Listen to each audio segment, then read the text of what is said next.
Snap Fitness, the Falls Lumber Company, PCA, City Drug, the Rainy Lake Medical Center, the Airport Commission, Ekman Motors, the Outdoorsman Headquarters, Rainy River Community College, Nagurski Transportation, Northern Lumber, Green Larson Mortuary, Howard's, Senex East, Hometown Hobby and Crafts, Lake of the Woods Foods of Baudette, Canner Electric, Manco Trucking, Up North Builders, North Star Electric, Service Master, Edward Jones, Eric Strand and John Winkle, Worley Motors, Domino's, Cape, The Sports Shop, Enbridge, the Coca-Cola Bottling Company, Rainy Lake Houseboats, Border Bank, and Lakes Gas. Now let's go to the rink for Bronco Girls Hockey on K104 and RJBroadcasting.com. Good afternoon, everybody. Welcome to Bronco Arena as we get set for Bronco Girls Hockey as they take on the Prairie Center Blue Devils. Tim Ringhoffer this afternoon, joined by the one and only Mike Bolstead, everybody. The rink. What's the rink?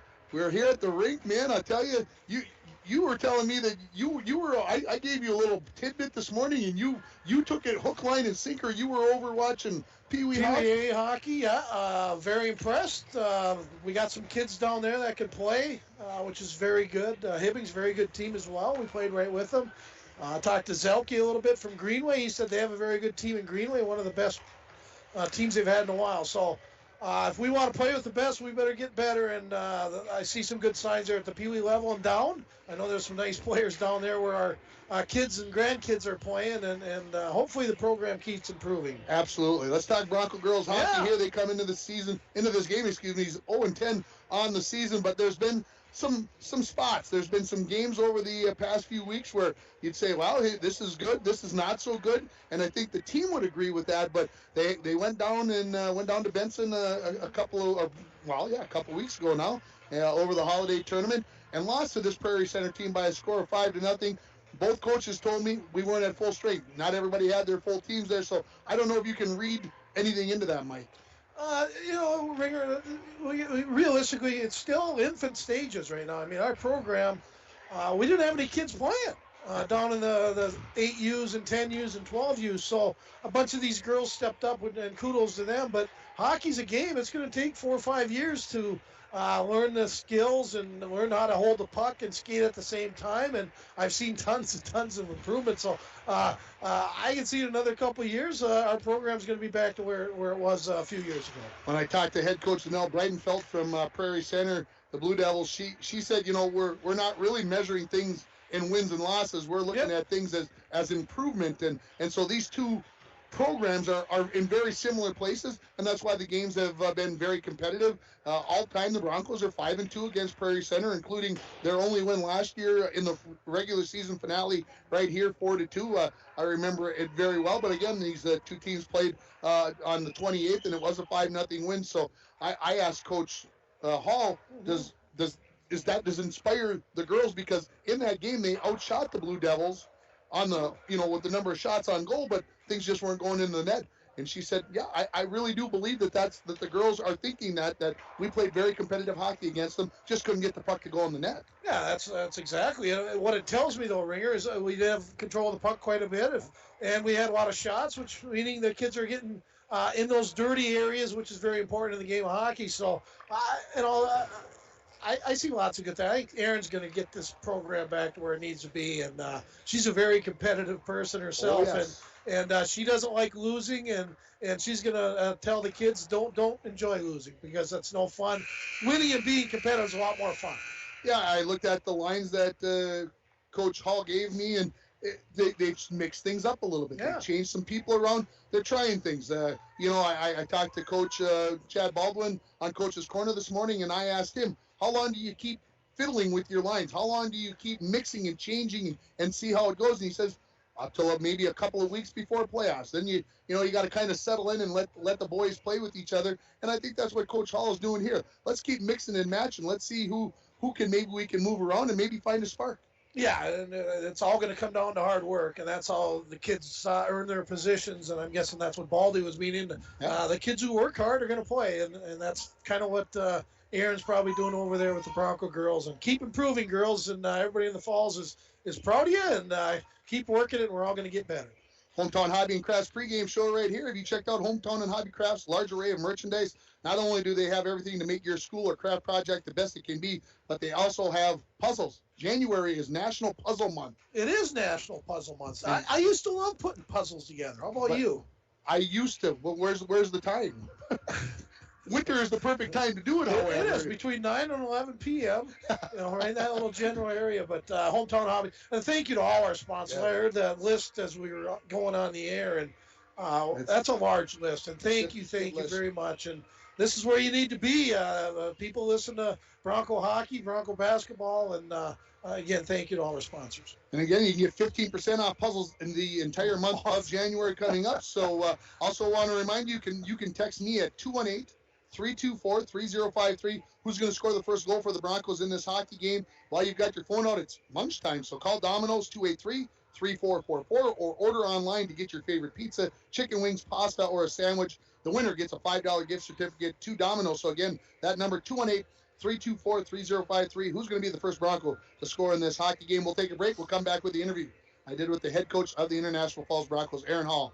You're listening to the Hometown Hobby and Crafts pregame show for Bronco girls hockey on K104 and RJBroadcasting.com, and you're watching it on yourliveevent.com. Lake of the Woods Foods of Baudette is proud to be sponsoring Bronco Sports. Lake of the Woods Foods invites everyone to Baudette to check out the new look and added additions to our beautiful store. Caribou Coffee with takeout or drive-up service. Our full-service butcher shop with International Falls' very own Paul Dremel cutting your meats to order. Shell Gas with 91 non-oxy gas for snowmobiles and four-wheelers. It's new, it's exciting. Visit the new and improved Lake of the Woods Foods of Baudette. Check out our Facebook page and weekly ad at lakeofthewoodsfoods.com. When it comes to staying warm in the winter season, it's important to have a propane company you can rely on. Lakes Gas has been keeping families warm since 1959. Lakes Gas would like to remind you to check your tanks often and call for a fill when the propane level reaches 30% to assure you always have a warm home. Lakes Gas employs local folks that know the importance of keeping your house warm in the Northland. For prompt, dependable service, call Lakes Gas at 283-3035 or visit them online at lakesgas.com. The pregame show, joined by Bronco head coach Aaron Hall. Coach, we made it through the holidays. Let's talk a little bit about the holiday tournament first. How did the trip to Benson go in your mind? Well, the trip was okay. We were in a charter bus, but the roads were treacherous, terrible, and it was pretty nerve-wracking. I guess it wasn't super enjoyable. It's a hard decision to make, but we're in charge of how many, lives, and it's winter, but it's what we do here, so it's just this really fine line. Played a couple of games down there. Talk a little bit about how the hockey went. Well, the hockey could always be a little bit better. Yeah.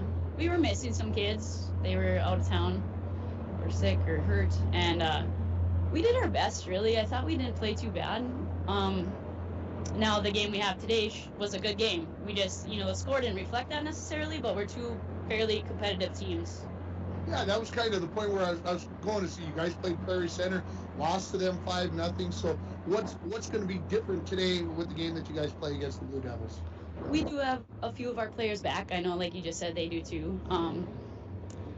I think that'll just help us be a tad more competitive in certain areas. And we had a ton of shots. We had the most shots on their team, like I'm pretty sure we've had all year put together. So if we could just get some quality shots and some good scoring opportunities and take advantage of them, then I think it'll be a good game.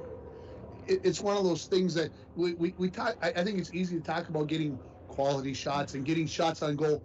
How do you convince the girls that maybe you need to take another stride or two to get maybe a better shot or a better angle? Do you talk to them about that, or is it other things that I should be thinking about to get those quality opportunities? Well, that's a loaded question, I feel like, but really we should, well, they should, they take advantage of their best opportunity on the ice. I mean, if there's space, skate it. If there's not, pass it. Cut, protect the puck, cut to the middle. There's just so many things and so many factors to cover. We just try to get them to get themselves in scoring position right now. So if they have the opportunity, put yourself somewhere where you can actually be, where we can actually use you to our advantage. Let's not be off in la la land, being ineffective. So right now, really, that's what we're discussing. You guys, as we mentioned, had played Prairie standing here just a week ago, and you mentioned the shots on goal. Does that give the girls confidence going into this game? Because they just came out of the locker room. You guys were in there talking. Every one of them came out of there with a smile on their face. So you guys either just told a really good joke or they're ready to go. Which one is it? Well, you'd have to be in the locker room just to see what it is we discuss. It's something that's I think was encouraging in a sense of we have goals for this program, and moving forward, they have some responsibility as far as helping build the program, and so we showed them a few things that that we did. Hopefully, it was inspiring. It's hard to say without you actually seeing it, but they know that we competed with this team, and they know that we have a chance. So we just have to capitalize. Coach, appreciate the time. Let's go get them. All right, thanks. That is head coach of the International Falls Broncos, Erin Holland, and she talked about finding those quality shots, and it's something that you can't always tell what's a quality shot when you're skating around, right, Mike? Yeah, it's there's no such thing as a bad shot. True. A quality shot, what have you.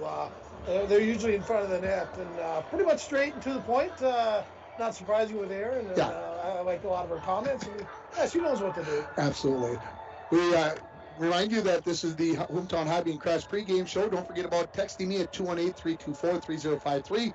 Who's going to score that first goal for the Broncos? You got a chance to win a $5 gift certificate to Domino's. And after our interview with the head coach of the Prairie Center Blue Devils, Danelle Breitenfeld, Mike's going to give you the Edward Jones, Eric Strand, and John Winkle keys to the game. So he'll give you those. He'll give you those in a minute. He's got time to still get those all printed out and everything perfect on those. Oh, that's right in the head there. We'll take another break here. You're listening to the Hometown Hobby and Crafts pregame show for Bronco Girls Hockey on K104 and RJBroadcasting.com, and you're watching it on YourLiveEvent.com. Worley Motors is your local Chrysler, Dodge, Jeep, Ram, and Ford dealer. Stop in today for a test drive on our all-new 2021 Ford Explorer XLT that just arrived. This one has a 2.3-liter EcoBoost engine with a 10-speed auto transmission, remote start, heated seats, heated steering wheel, with Ford Pass Connect, and much, much more. For all the details, stop into Worley Motors, 309 5th Street, International Falls. Falls International Airport is an economic engine for our area. Daily commercial flights, along with private aviation, brings visitors from across the country to do business with local firms as well as vacation here. And the airport provides access for local residents to connect to the world, as well as a wide variety of job opportunities. The new airport terminal makes travel comfortable, convenient, and many times cost competitive. Falls International Airport, giving you another travel option and strengthening the economic fabric of our community. Joined by Prairie Center head coach Danelle Breitenfeld. And Coach, how's the season been going so far for the Blue Devils? Well, I think overall we have a positive attitude, a lot of motivation. As the season's going on, we've definitely grown as a team, learned a lot, have been able to put together some systems on the offensive side of the ice and also on the defensive side. So it's been paying off for us every game. Me and my assistant coach, Leaf, we see a lot of improvement, a lot of growth, and really just them applying things into practice. So hopefully that all pays off and our record starts improving. But overall, I can't complain as a coach. I got great players, great attitudes, and hard workers. So you're mentioning that you finally got everybody back together today. What's been going on? Sickness, injuries, other stuff. What's been the reason why you haven't had a full squad? Yeah, it's a combination of a lot of things. Obviously, COVID takes a kid out for 10 days for the quarantine and stuff. So we've had 3 players out with COVID throughout different times of the season. And then a couple of injuries that were orthopedic bone injuries. So really just haven't been able to put together our full squad yet. So this is our first game, and we're excited to see what our capabilities are when we're fully healthy. Talk about a couple of the girls that kind of make the team go.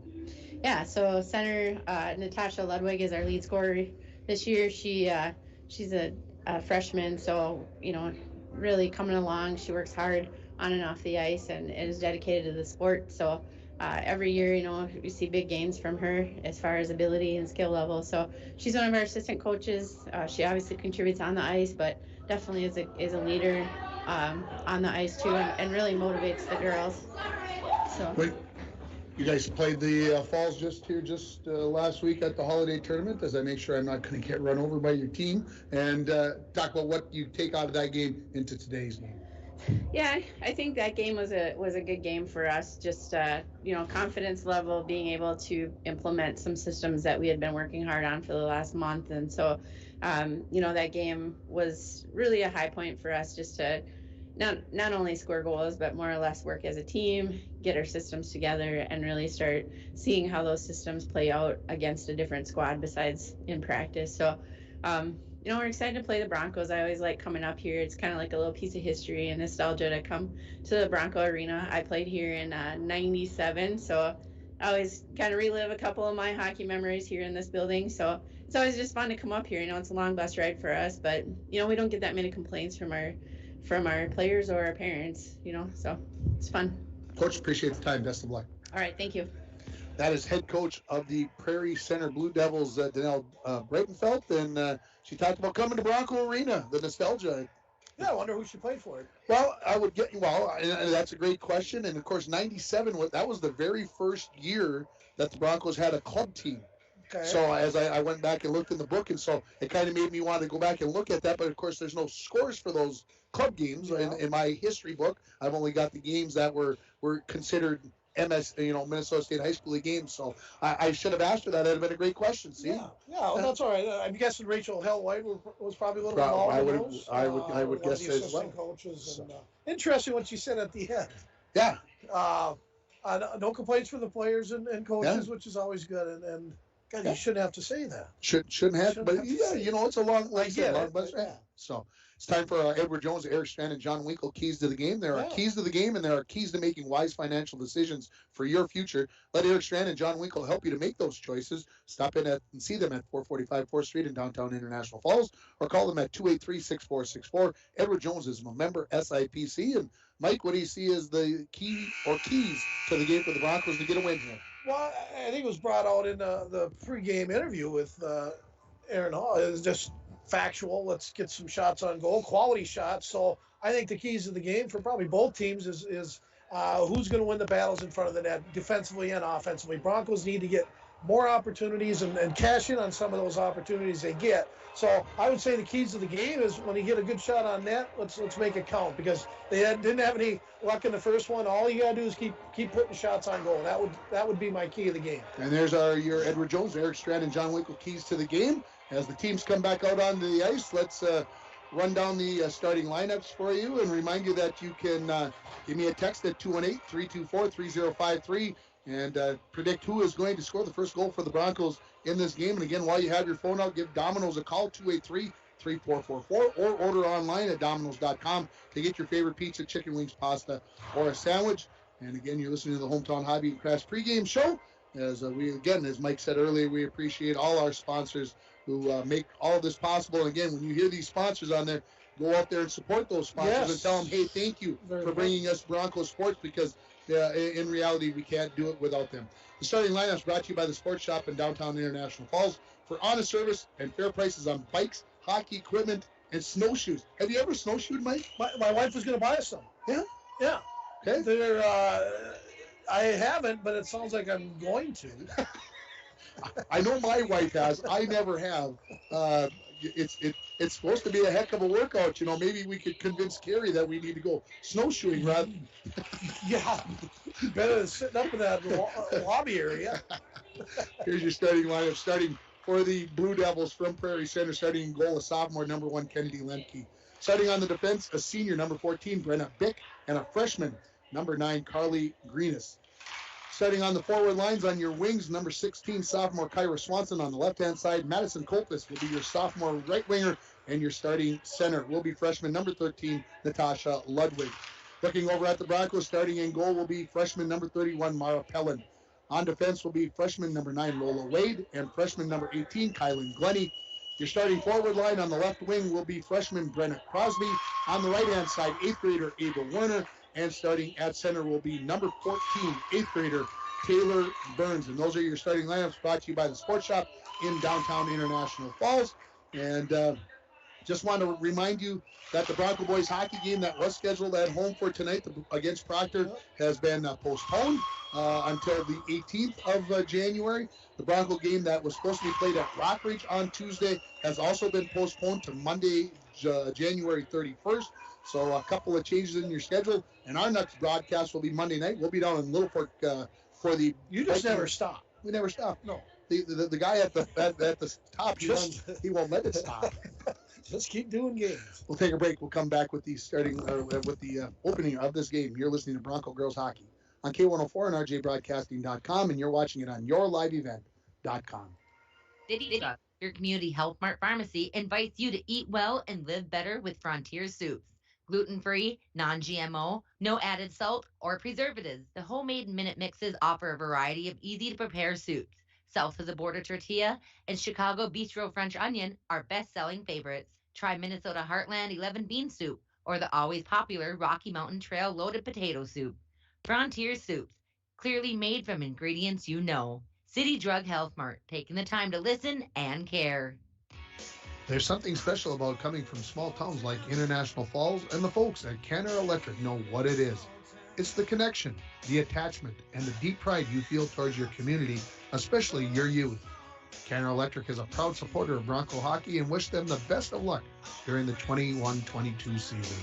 Remember to call Canada Electric at 283-8319 for all your electrical needs, residential or commercial, or stop at 500 4th Street. Rainy Lake Medical Center is proud to offer local athletes a robust sports medicine program that includes comprehensive rehabilitation for athletic injuries, post-surgical rehab, and return to sports guidance. Rainy Lake Medical Center's advanced concussion management program offers additional protection and peace of mind to athletes and parents. For more information, call Rainy Lake Medical Center Therapy and Wellness Department at 283-5420. Good luck, athletes, on a successful year from Rainy Lake Medical Center. At Packaging Corporation of America, we make Boise brown paper with purpose. We understand our responsibility to the community, and we're honored to support the many needs and events occurring in Borderland. From providing donations to local schools and events, to supporting organizations meeting physical needs in our community, PCA does more than make paper. We make a difference. A message from CAPE, Couchiching Area Prevention and Education. The 2021 International Falls Positive Community Norm Student Survey found that most students report that their parents would feel it was wrong for them to drink any amount of alcohol and that their parents would not allow them and their friends to drink alcohol at home. CAPE is working together to empower the communities within Couchiching County to reduce alcohol and other drug use among youth and young adults. Together, we are strong. This ad has been funded by MNDHS BHD. Ackman GM of International Falls is bringing in the new year, so check this out. The new 2022 Chevrolet Silverado 1500 LTD Crew Cab, four-wheel drive MSRP $61,665 with $500 customer cash. And this one will not last long. The new 2022 Chevrolet Colorado Crew Cab, long box four-wheel drive, MSRP $43,005 with $500 customer cash. Chevrolet, find new roads. Find out more at EckmanGM.com. Back at Bronco Arena, and if you thought maybe we had forgot about you and we're just going to play commercials the rest of the time again, because the Broncos are International Falls, Indus, and Rainy River. We also do the Canadian National Anthem, and one of the Indus players in uniform, Tessa Hasbargen, number 4, is she's new? She is new. She is cool. This is, I believe, her first game, might be her second game. Don't quote me on the first or second, but when I saw her before the game, she smiled at me because she remembers me from volleyball, and I said, "Are you dressing today?" "Yeah, I'm ready to go," she said. So I don't know if she's going to get an opportunity, how much she's been practicing, but sounds like she's ready to go. And well, if she's a Hasbargen, she's going to be competitive, right? She's going to be competitive, and of course, you might recall about Tessa, and I don't want to keep bringing this up, but she was the one that had the accident where she lost one of her fingers this summer. Oh, that's Tessa. Okay. So that you can make that connection in case if you were wondering out there listening. And she's just a great kid. So she's a battler, and we're ready to go here as the Broncos in their home whites, purple, and gold trim. They are going to be going right to left across your radio dial in this first period. The Prairie Center Blue Devils, they're in their road blues with gray and white trim. We're ready for high school girls hockey. The Broncos 0-10 on the season. The Blue Devils, they are 2-11 as these two teams played just 11 days ago down in Benson, with the Prairie Center Blue Devils winning that game by a score of 5-0. just underway here as the puck has been dropped. The Blue Devils are going to knock it into the Broncos zone. This will be Glennie. Will chase it down in the far corner. Goes cross ice, looking onto the near side, looking for Crosby. Crosby looking up for the pass to Burns. That was broken up by the Blue Devils. Puck comes into the slot area, pushed towards the blue line, and now pushed to the far wall off the stick of Bick. On the far side, Glennie going back to try to gain ground. Here is Werner. Slapped around the boards to the near side, picking it up. There's Crosby. Skipped over her stick. Pitching in there was Greenish. She throws that in towards the corner. Battle there for the puck. Coming away with this is going to be Ludwig. Ludwig skates in behind the Bronco net on the backhand, throws it out front. That's going to come all the way to the point. Slap shot from there. Tip. That goes wide of the mark. And now ready to skate it out of the zone is going to be Werner. She pushes it out to center ice as she got some pressure and dumping it right back in where the Blue Devils. They've got to take up, so it should give the Broncos an opportunity to look to clear. Crosby had pinched in there along the wall and thrown along by Coltis. Puck thrown into the corner. Chasing it down there is going to be Lola Waite. To the far side to Werner. Werner turns. Looks to play it off the wall to herself and does get it out of the zone and then gets it pushed down the ice. I think they'll wave off any icing. They do. Minute 15 into this hockey game. No score on your Rainy River Community College scoreboard between the Broncos and the Blue Devils. Happy to have you along on K104 and RJBroadcasting.com. And if you're watching this video, you're watching it on your live event. Puck at center ice. Pellin gets to the red line, dumps it in, and the Broncos will chase after it. First one there is going to be Diedrich. She's in behind her own net for the Blue Devils. Plays it out to the far wall, played toward the blue line, picked up there. Pushed along to center by Lemke. Lemke pushes it further along. First one back to pick it up is going to be Bailey Herbert for the Broncos. In behind her own net, tied up there by Lemke. Lemke takes over the puck, throws one that hits the side of the net, cleared away to the near wall by Pellin.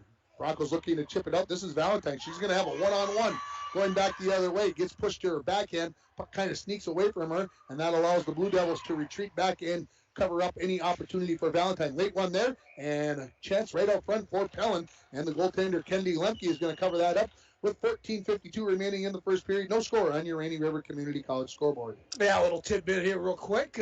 First line was Crosby and Burns. Of course, their dads, Timmy Burns and Steve Crosby, played on that 1989 state tournament hockey team. So that is a tidbit. I would not have known that one. Here comes off the face-off. I hope I'm right. Coming into the zone of the Blue Devils, there's a shot. Save. That has got to be the save of the game already, and it might be the save of the game for the whole 51 minutes as Pellin comes up with a big glove save. And who has that save of the game, Ring? We don't have a save of the game. You got to work on that.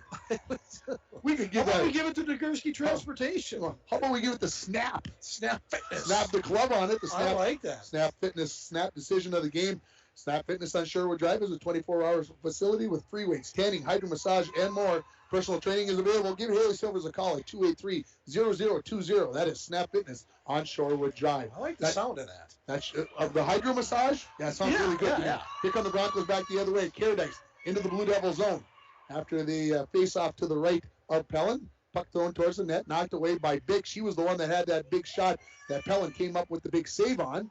Broncos, this is Lindahl Slatinsky trying to throw it into the corner. Kicked along there by the Broncos. Now it's just kind of laying out there in the slot, clearing it, kept in at the point by Herbert.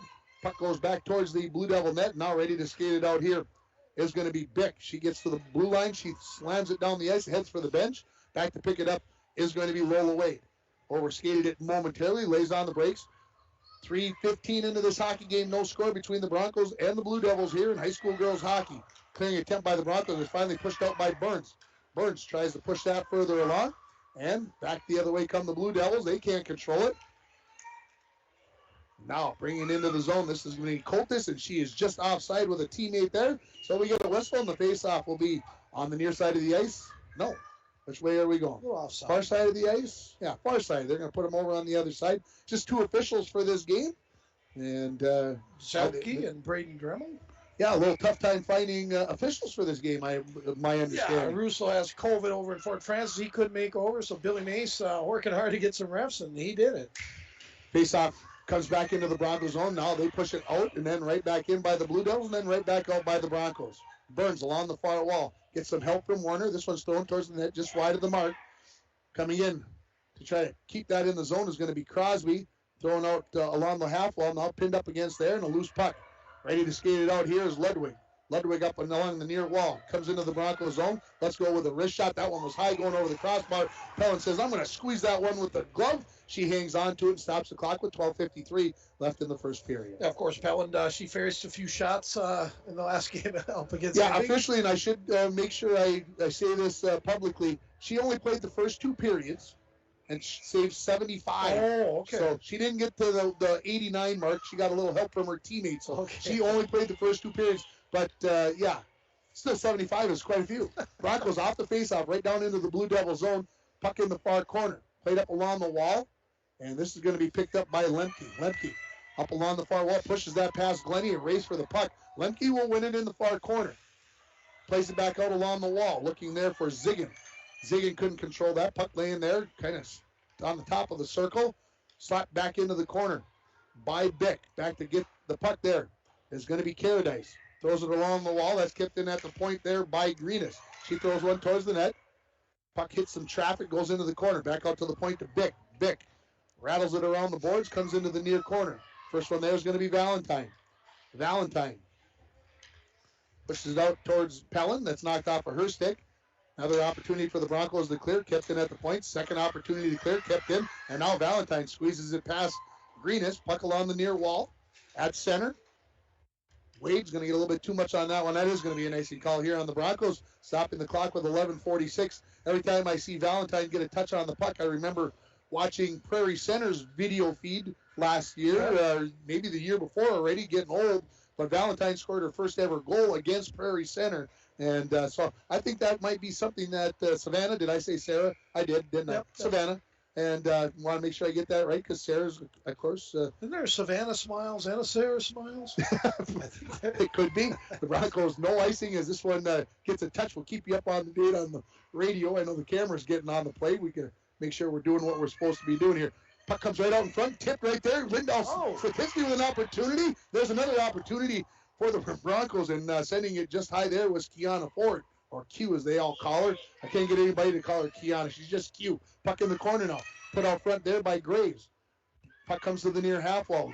Prairie Center looking to get it out of the zone, and they do. Graves throws it back towards the zone. Now picked up here by Jones for Prairie Center. She goes along the wall. Gets past a couple of Bronco players, but Caradice strips her just at the last moment. Puck comes loose at center. Caradice is going to pick it back up. Skate into the zone. Gets pushed wide. Stops in the near corner. Looking. See if she can see somebody out front. Centering attempt. That's blocked away there by Gerke. Gerke throws it to the far half wall. Going to be picked up there along the far wall by Brooke Nelson. Her clearing attempt is kept in by Caradice. Off the stick of Slatinsky. Here come the Blue Devils back the other way. Coming into the zone here. This is Gerke. Her teammates are heading to the bench. She throws one towards the Bronco net. Coming off the bench and right to the net is Ludwig. She nearly had a grade A opportunity there, but that was knocked away by Pellin.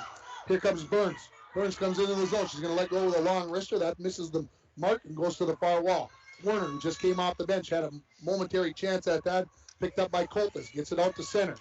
Crosby along the far wall. Plays it out towards Burns. Burns turns. Try to chip it along to Wade. Wade gets a hold of the puck along the near wall. Backhands it towards the Blue Devil zone and picked up there by the Blue Devils. Cross ice pass. Werner will be the first one to pick it up. Under 10 remaining. There's a save by the goaltender Lemke. Burns has it in behind the Blue Devil net. She throws one out front, but that's knocked away by Gerke. Gerke chases it down in the corner. Warner also joins in and a couple other players. Burns comes out of there with it.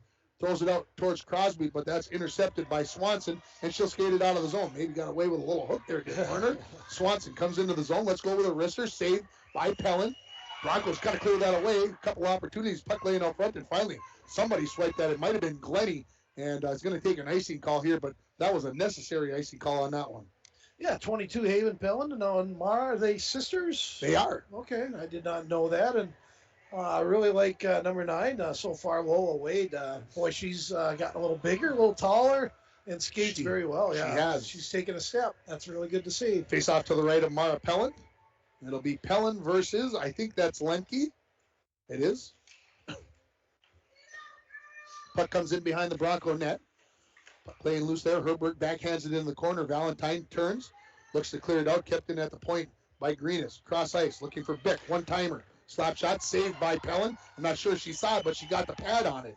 Back out to the point. Another one thrown towards the net. That's knocked away by Tirza Caradice, and here come the Broncos. Out to center. This is Pellin. Plays it off the wall to Valentine. All got started in the zone, back in the defensive zone by Bowles, and now she's going to have a chance to chase this puck down along the far wall. Kicked into the zone there by Ziggin for the Blue Devils and right back out by the Broncos.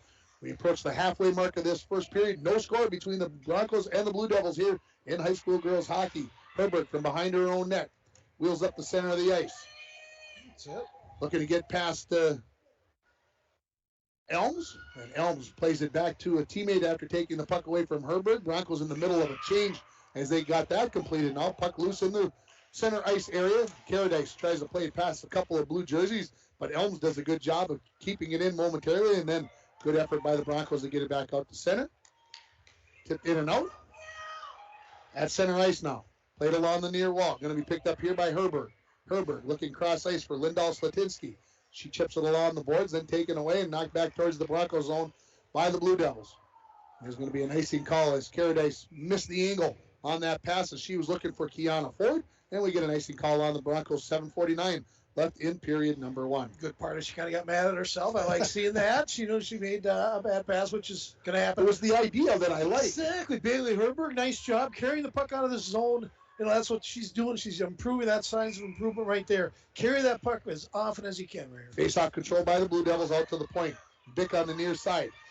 Was hoping to get a one-timer there. Just couldn't quite control the puck. Then lost an edge as she tried to possess the puck. Into the far half wall. Looking out now.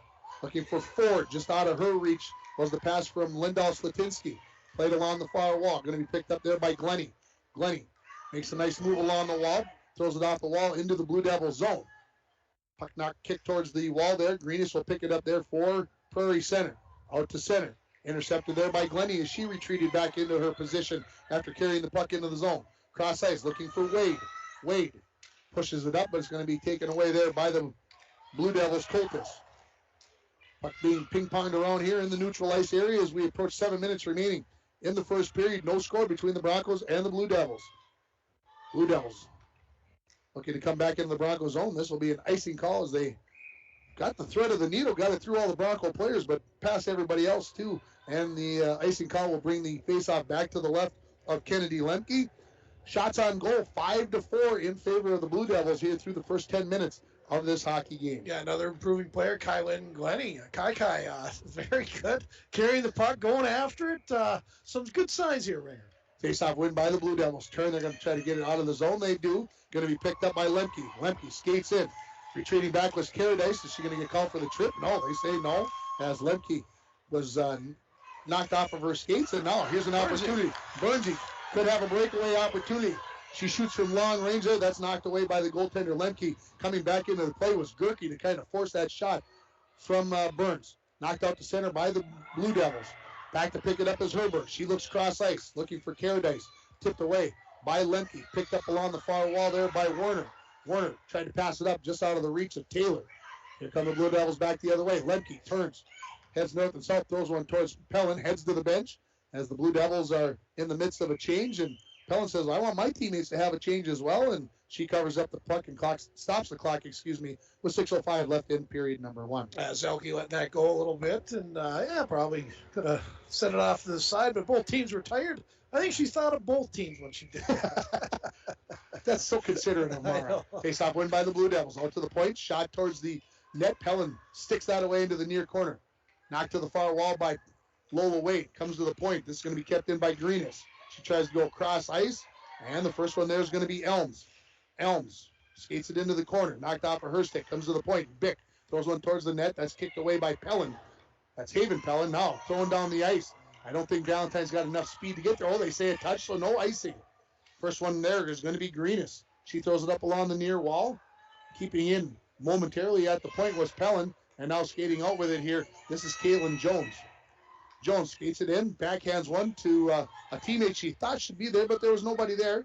Valentine tried to get it past Greenis, but she keeps it in. That's off the stick of Wade, right onto the goaltender, Mara, and she says, you can tell me to play that puck, but I'm going to just stay right on top of it. I'm in my blue ice, and I'm not going to knock that puck back out. And I think, is that what he's probably talking to her about? He's talking about. One time, I'll let it go. The second time, I'm going to probably have to tell you, you need to probably release that. If nobody's around you, that's the whole idea. If there's no opposing player around, you got to let that puck go. Face off to the left of Pellin again, won by the Blue Devils. They've been very successful in the circle. There's a shot from the point that's kicked and goes wide of the mark. Caradice gets it off to Graves. Graves up to Lindahl Slatinsky. She was kind of wrapped up there a little bit. Here comes, that was just a delayed offside. Thought maybe the penalty was coming as she was tied up. Here comes Ludwig into the zone. From the far dot, she shoots one that's wide of the mark. Comes along the wall. Ford couldn't get there quickly enough. It was put back into the zone by Diedrich. Graves throws it to the far wall. Lindahl Slatinsky looks to get there first, but kicked along there by Gerke. She skates in the corner. Backhands one. That's intercepted by the Broncos. And here comes Lindahl Slatinsky out to neutral. Plays it along the wall. Puck not loose. They're going to be picked up by Coltis. Now, Caradice has it for the Broncos. Puck comes to the near side where Herberg will get it. 4:20 remaining in the first period. No score on your Rainy River Community College scoreboard. Start your voyage at RRCC. You can get your future started right here in your own backyard. Rainy River Community College, 285-7722.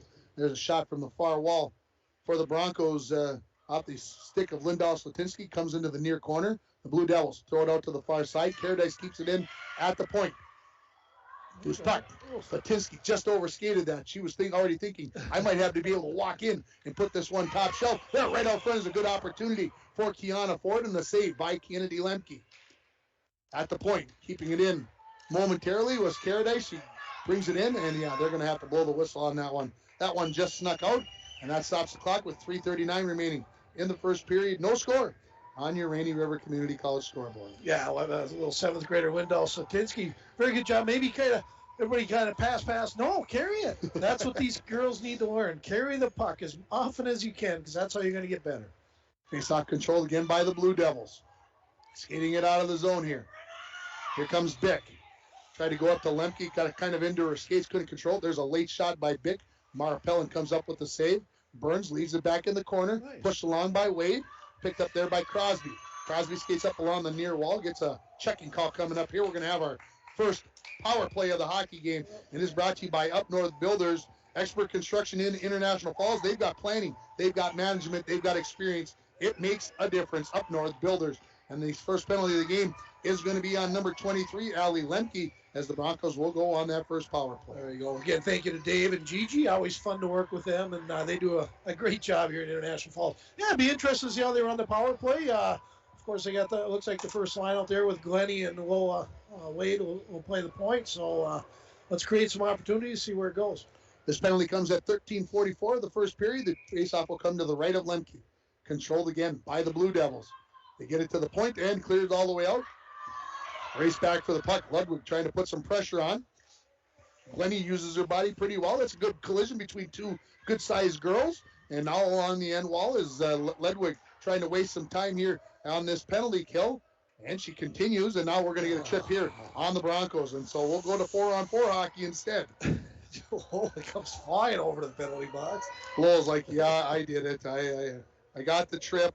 Of course, not really meant to. It's just trying to dig the puck out, but good work there by the Ludwig girl from Prairie Center. So we'll have 4-on-4 hockey here. This penalty comes at 14:06. Face off to the right of Pellin. Our first two penalties of this hockey game. Shots on goal, 9-6 in favor of the Blue Devils. Face off win for the Broncos by Haven Pellin. Throwing up along the wall there was Caradice, kept in at the point, backhanded towards the net. Mar just flags that into the corner, pushed along by Herberg. Valentine tried to get there, and as Gerke threw that one towards the net, Pellin cleared it out to center. Coming right back the other way, this is Diedrich. Diedrich gets it into the zone. It's right in your skates. Tierza, can I help out? She couldn't find it. It was right there, but she kept skating right over the top of it. Sometimes you just cannot find it. Out to center, right back in by the Blue Devils, and Ludwig was well off sides. So we get a whistle with 2:23 left in the first period.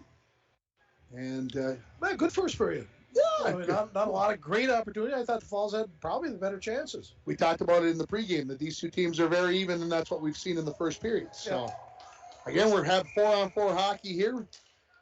Broncos win the faceoff. That was by Burns. Herberg out to center, picked up there by the Blue Devils. Ludwig goes to the far wall, carried in. Losing the puck there was Swanson, back out to center, picked up there by Beck. Bick comes to the near wall to Ludwig. Ludwig skates it in the zone. Gets to the forehand, shoots, that's wide of the far post. Played off the end wall by Caradice, but knocked off of her stick. Picked back up by Ludwig. Throwing out front, tied up in front nicely by Caradice. Really couldn't get a good opportunity there for Swanson. 150 remaining in the period. 30 in the 4-on-4. Tipped out to center. Back to pick it up there. That is Greenis. Good job there by Warner to push it along and put some pressure on Greenis, and was hoping to get a breakaway. Just couldn't catch up with that puck.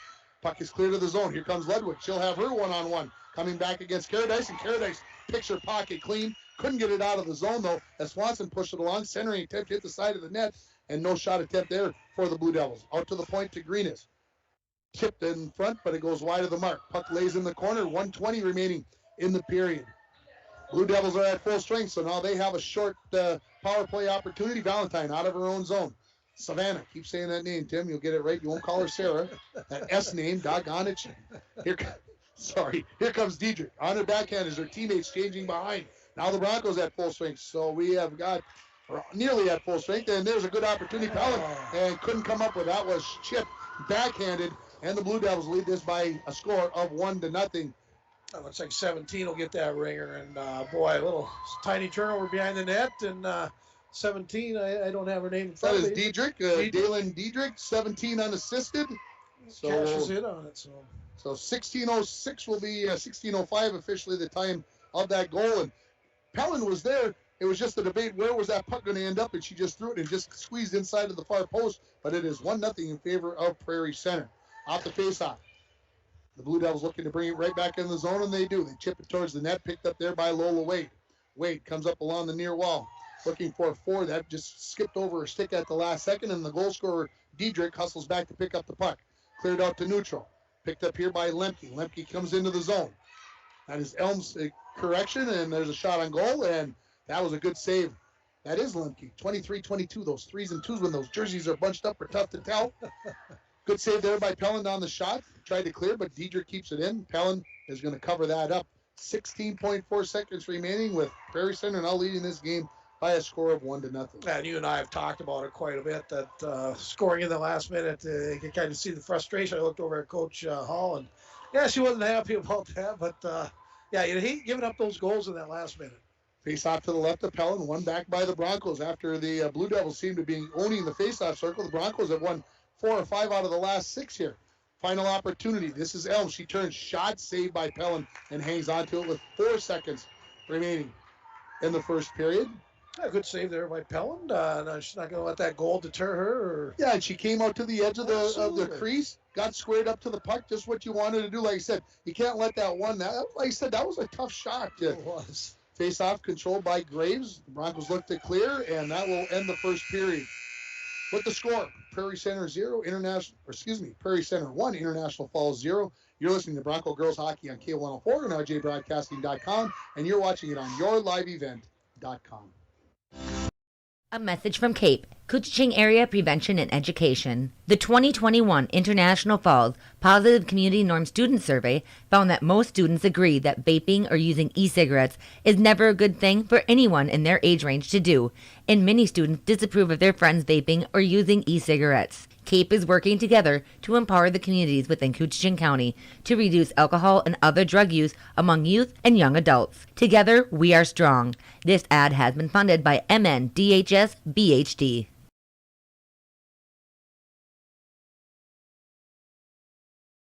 At Packaging Corporation of America, we're proud to sustainably manufacture America's top-selling brand of paper right here at our International Falls Mill. PCA is committed to U.S. manufacturing, environmental excellence, and providing great support to the many events that make our community unique, including the International Falls Bass Championship. At Packaging Corporation of America, we make more than paper. We make a difference. Snow falls on an old apartment. Inside, the holiday season is in swing. On the first floor, Cokes are poured and stories shared among friends. 3 flights up, one generation passes down the family recipe to the next. So good. Inside every home, there's magic. Coca-Cola, real magic. Enjoy the real magic of the season with close friends, family, and refreshing Coca-Cola paired with all your holiday meals. Ho-ho, mateys! Mike, the Pirates are back. Oh no, not them. They came in for icebox days, and now they no longer want to walk the plank.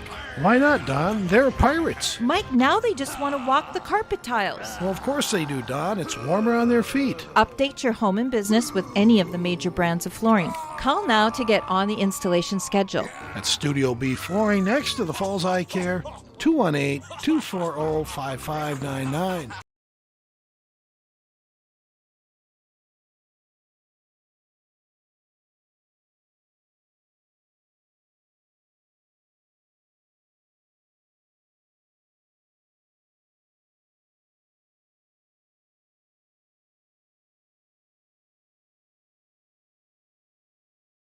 Back at Bronco Arena here in between the first and second period, and you are listening to the Green Larson Mortuary in between periods report.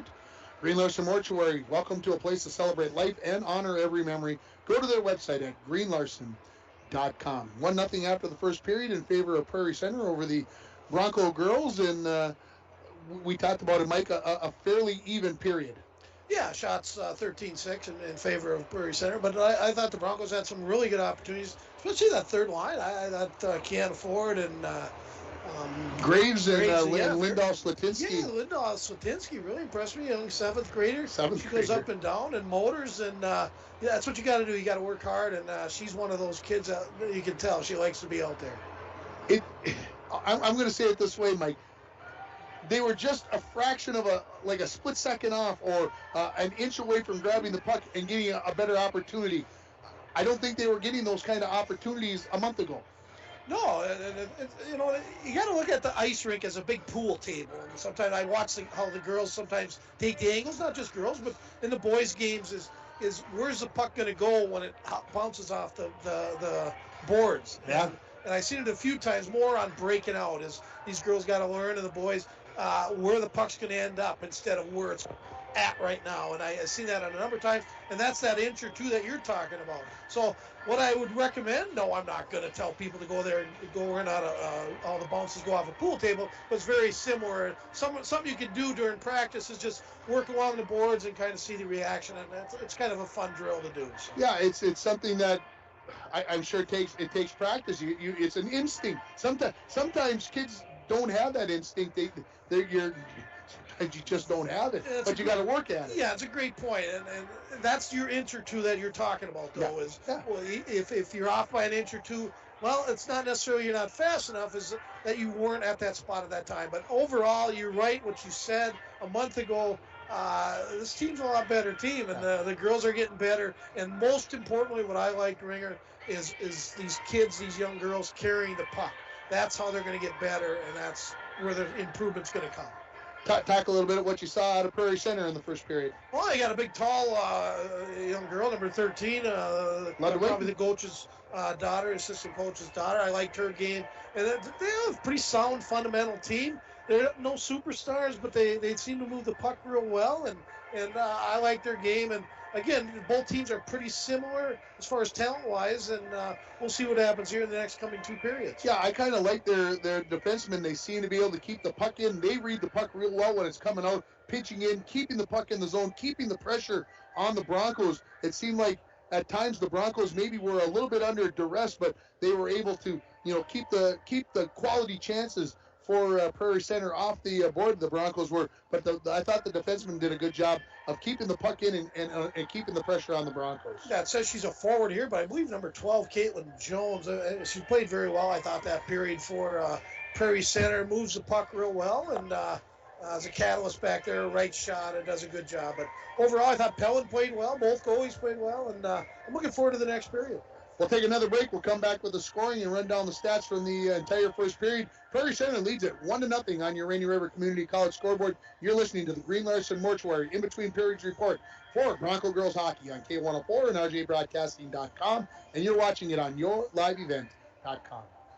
It is the Red Tag Bonus Cash event going on now at Ekman GM of International Falls. New inventory coming in every day. Check this out. The new 2022 Chevrolet Silverado 1500 LTD Crew Cab, standard box 4-wheel drive, MSRP $59,925, sale price $59,425. And this one, new 2022 Chevrolet Colorado Crew Cab, long box 4-wheel drive, MSRP is $42,290. Chevrolet, find new roads. Find out more at EkmanGM.com.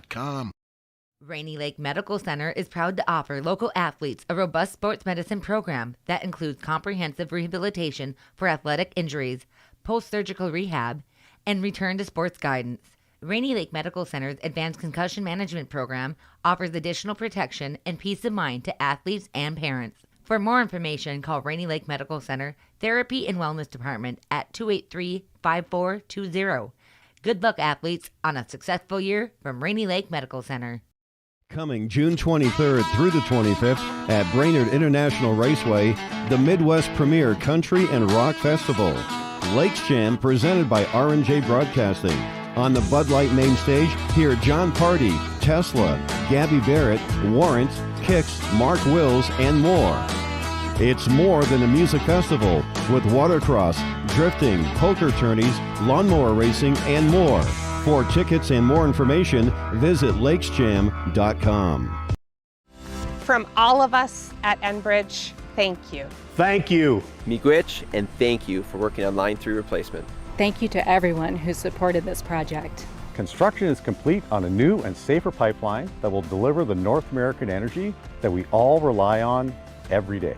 And is done thanks to the support and hard work of thousands of people. I'm grateful for every single voice of support and every hour of labor put into this project. Thank you.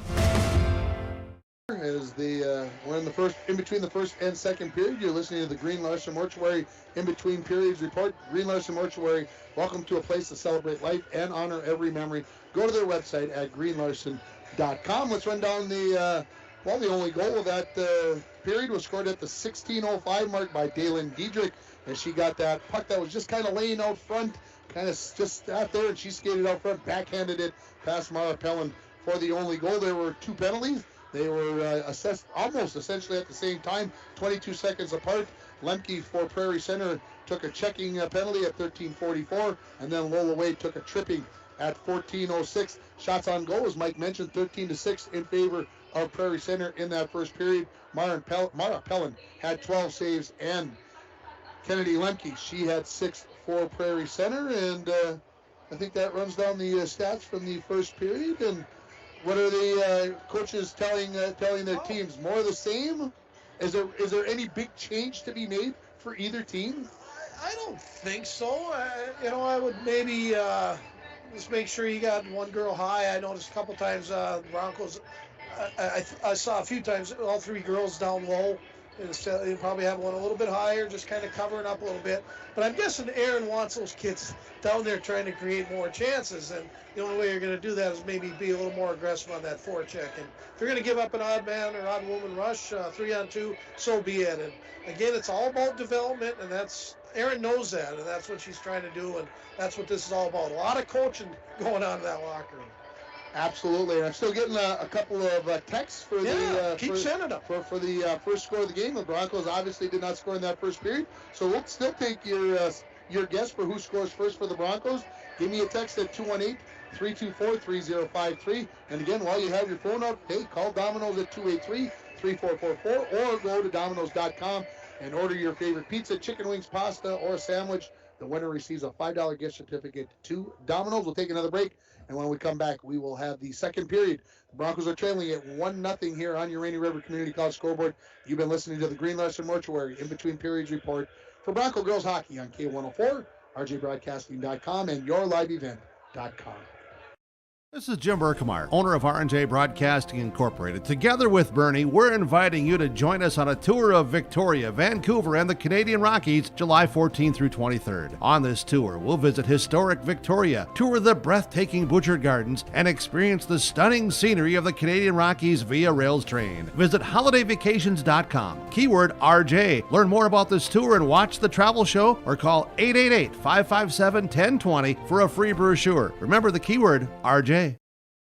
Lake of the Woods Foods of Baudette is proud to be sponsoring Bronco Sports. Lake of the Woods Foods invites everyone to Baudette to check out the new look and added additions to our beautiful store. Caribou Coffee with takeout or drive-up service. Our full-service butcher shop with International Falls' very own Paul Dremel cutting your meats to order. Shell Gas with 91 non-oxy gas for snowmobiles and four-wheelers. It's new, it's exciting. Visit the new and improved Lake of the Woods Foods of Baudette. Check out our Facebook page and weekly ad at lakeofthewoodsfoods.com. When it comes to staying warm in the winter season, it's important to have a propane company you can rely on. Lakes Gas has been keeping families warm since 1959. Lakes Gas would like to remind you to check your tanks often and call for a fill when the propane level reaches 30% to assure you always have a warm home. Lakes Gas employs local folks that know the importance of keeping your house warm in the Northland. For prompt, dependable service, call Lakes Gas at 283-3035 or visit them online at lakesgas.com.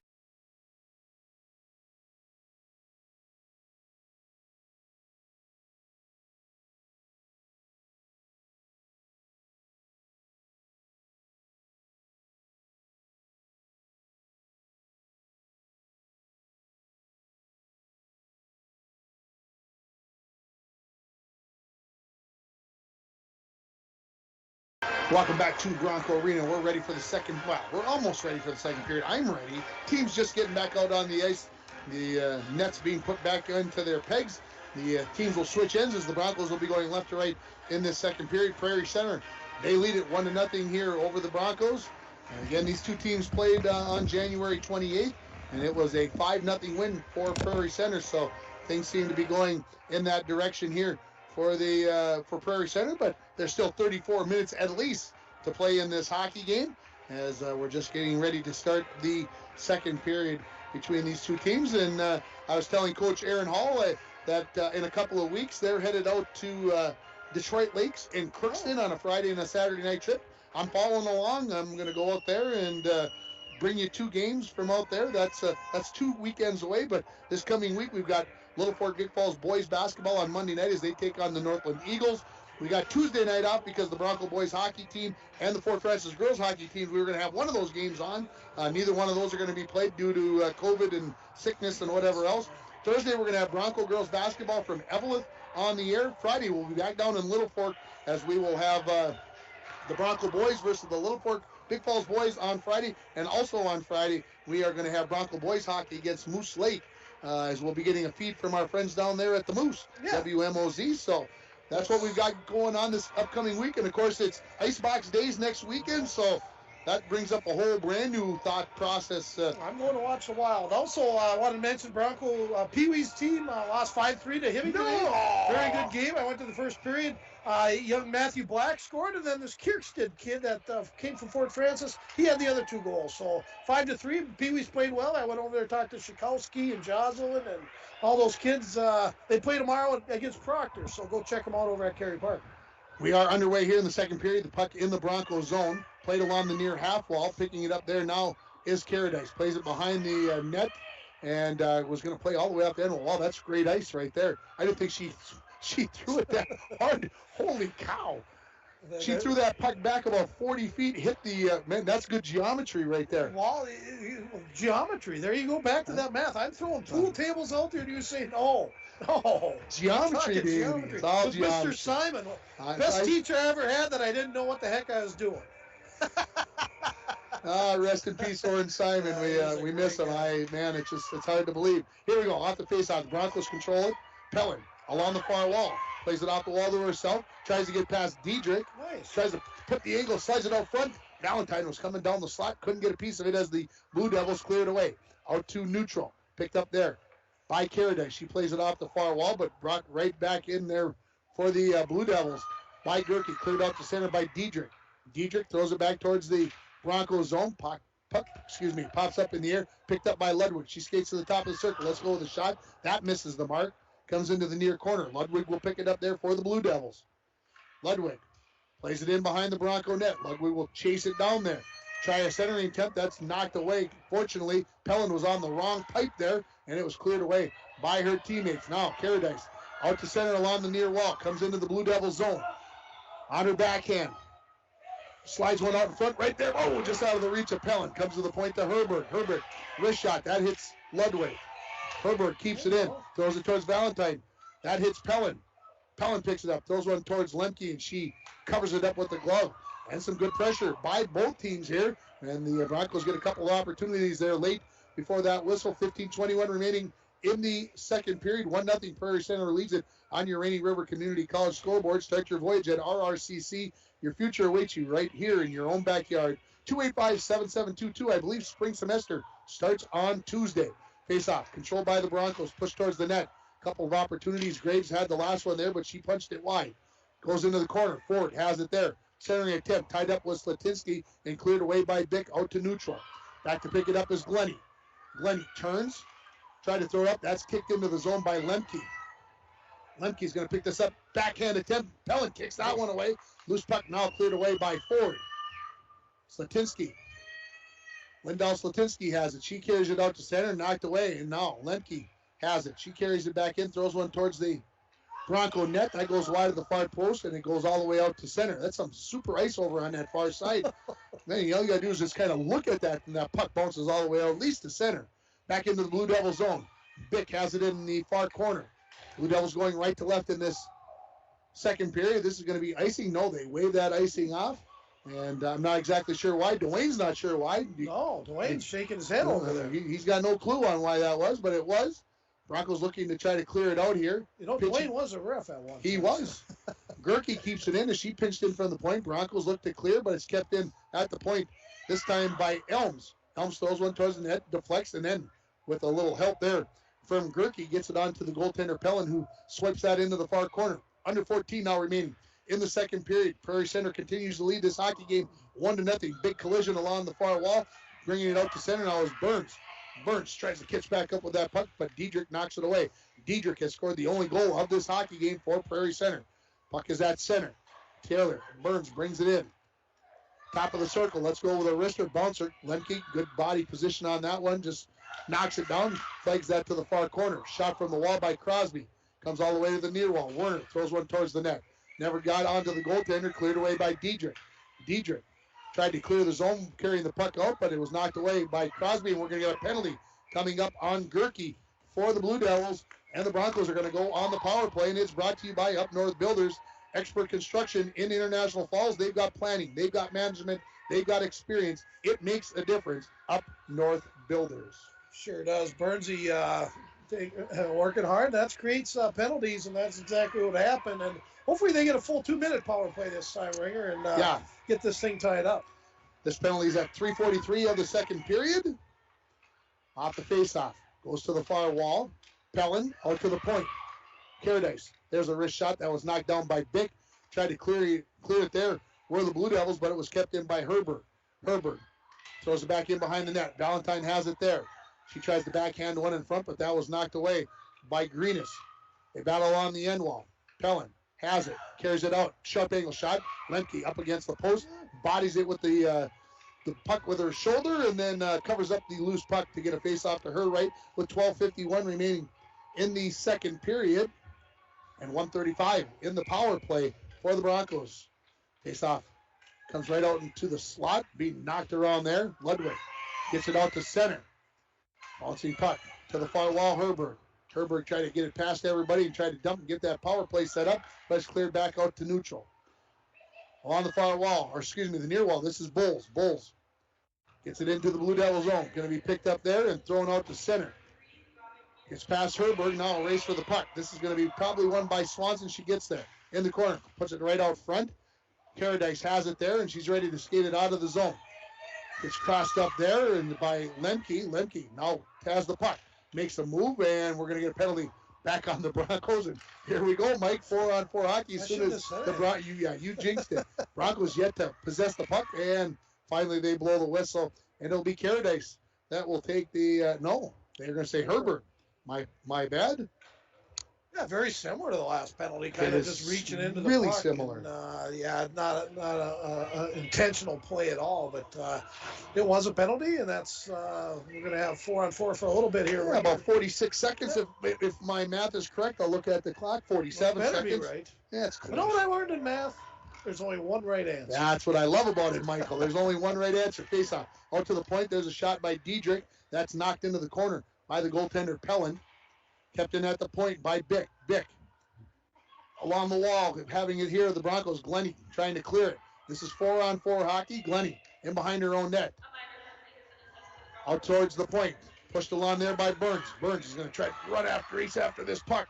They wave off the icing already as she gets there first. Looks to center. Comes right onto the stick of Diedrich for the Blue Devils, and she skates it out of the zone. Along the far wall. Throws one towards the net. Pellin gets down and covers that up and says, Jess, I'm going to play that away into the corner. No whistle. Blue Devils in the midst of a change. And taken away along the wall by Ziggin. Ziggin throws one towards Pellin. She kicks that to the near corner. Just over 11 minutes remaining in the second period. Prairie Center remains in the lead by a score of 1-0. Ziggin off the wall. Couldn't quite keep possession of the puck. Late shot there by Greenis onto Pellin, and the puck laying loose. And finally, somebody falls on top of the puck, and we get a whistle with 10:51 remaining in the second period here. 1-0 Prairie Center on your Rainy River Community College scoreboard. Yeah, Taylor Burns, of course, her grandma and grandpa are here. Terry Burns and Shirley. And Burnsy. Always good to see them. And Yes. Burnsy was a heck of a coach. He coached me in high school, Ringer, and I learned a lot about the little things of the game. And he taught me a lot about puck protection and not giving the puck up. And, boy, he was a good coach. Blue Devils now on the power play after the face-off. Good job by the Broncos to take that puck away, possess it. This is Paradise into the zone. Gets along the far wall. Shoots one towards the net. That comes into the near corner. Pinching in is Wade. Throws it back in behind the Blue Devil net. Goes into the far corner. Bowles will get there first. Bowles still has possession of the puck. Finally comes loose, and it's going to be picked up by Bick for Prairie Center. She wheels in behind her own net. Goes out the far side looking for Jones. That just skipped over her stick. The Broncos killing this penalty off here. 19 seconds remaining in the Blue Devil power play as Bowles has the puck. She escapes her own zone. And three Blue Devils converge and help to dislodge the puck from her. Come back into the Blue Devil zone. Picked up there by Bick. Far side looking for Elms. Elms goes back cross ice. Picked up there by Wade. Wade wheels. She looks up. Broncos at full strength. She comes in. Tries to make a move but got forced wide by Bick. Wade pushes it into the corner as we're back to 5-on-5 hockey. 9:45 remaining in the second period. Prairie Center leads it 1-0. Pairing attempt knocked away there by Burns as she just came off the net. Fires one at Lemke and she gloves that, and she'll hang on as her team needs a change. Again, some of the things I'm watching and looking for, and Lola Wade's doing it, is she's carrying that puck, and very good job. That's what I like. I mean, a lot of young girls out there, 7th, 8th, 9th graders, and that's our future right there, Ringer, and I like the improvement. Face off to the right of goaltender Lemke. Burns did a good job with her body trying to keep possession of that puck, but finally the Blue Devils take it away, knock it out to center. This is a race for the puck, no icing, and Ludwig will be the first one there.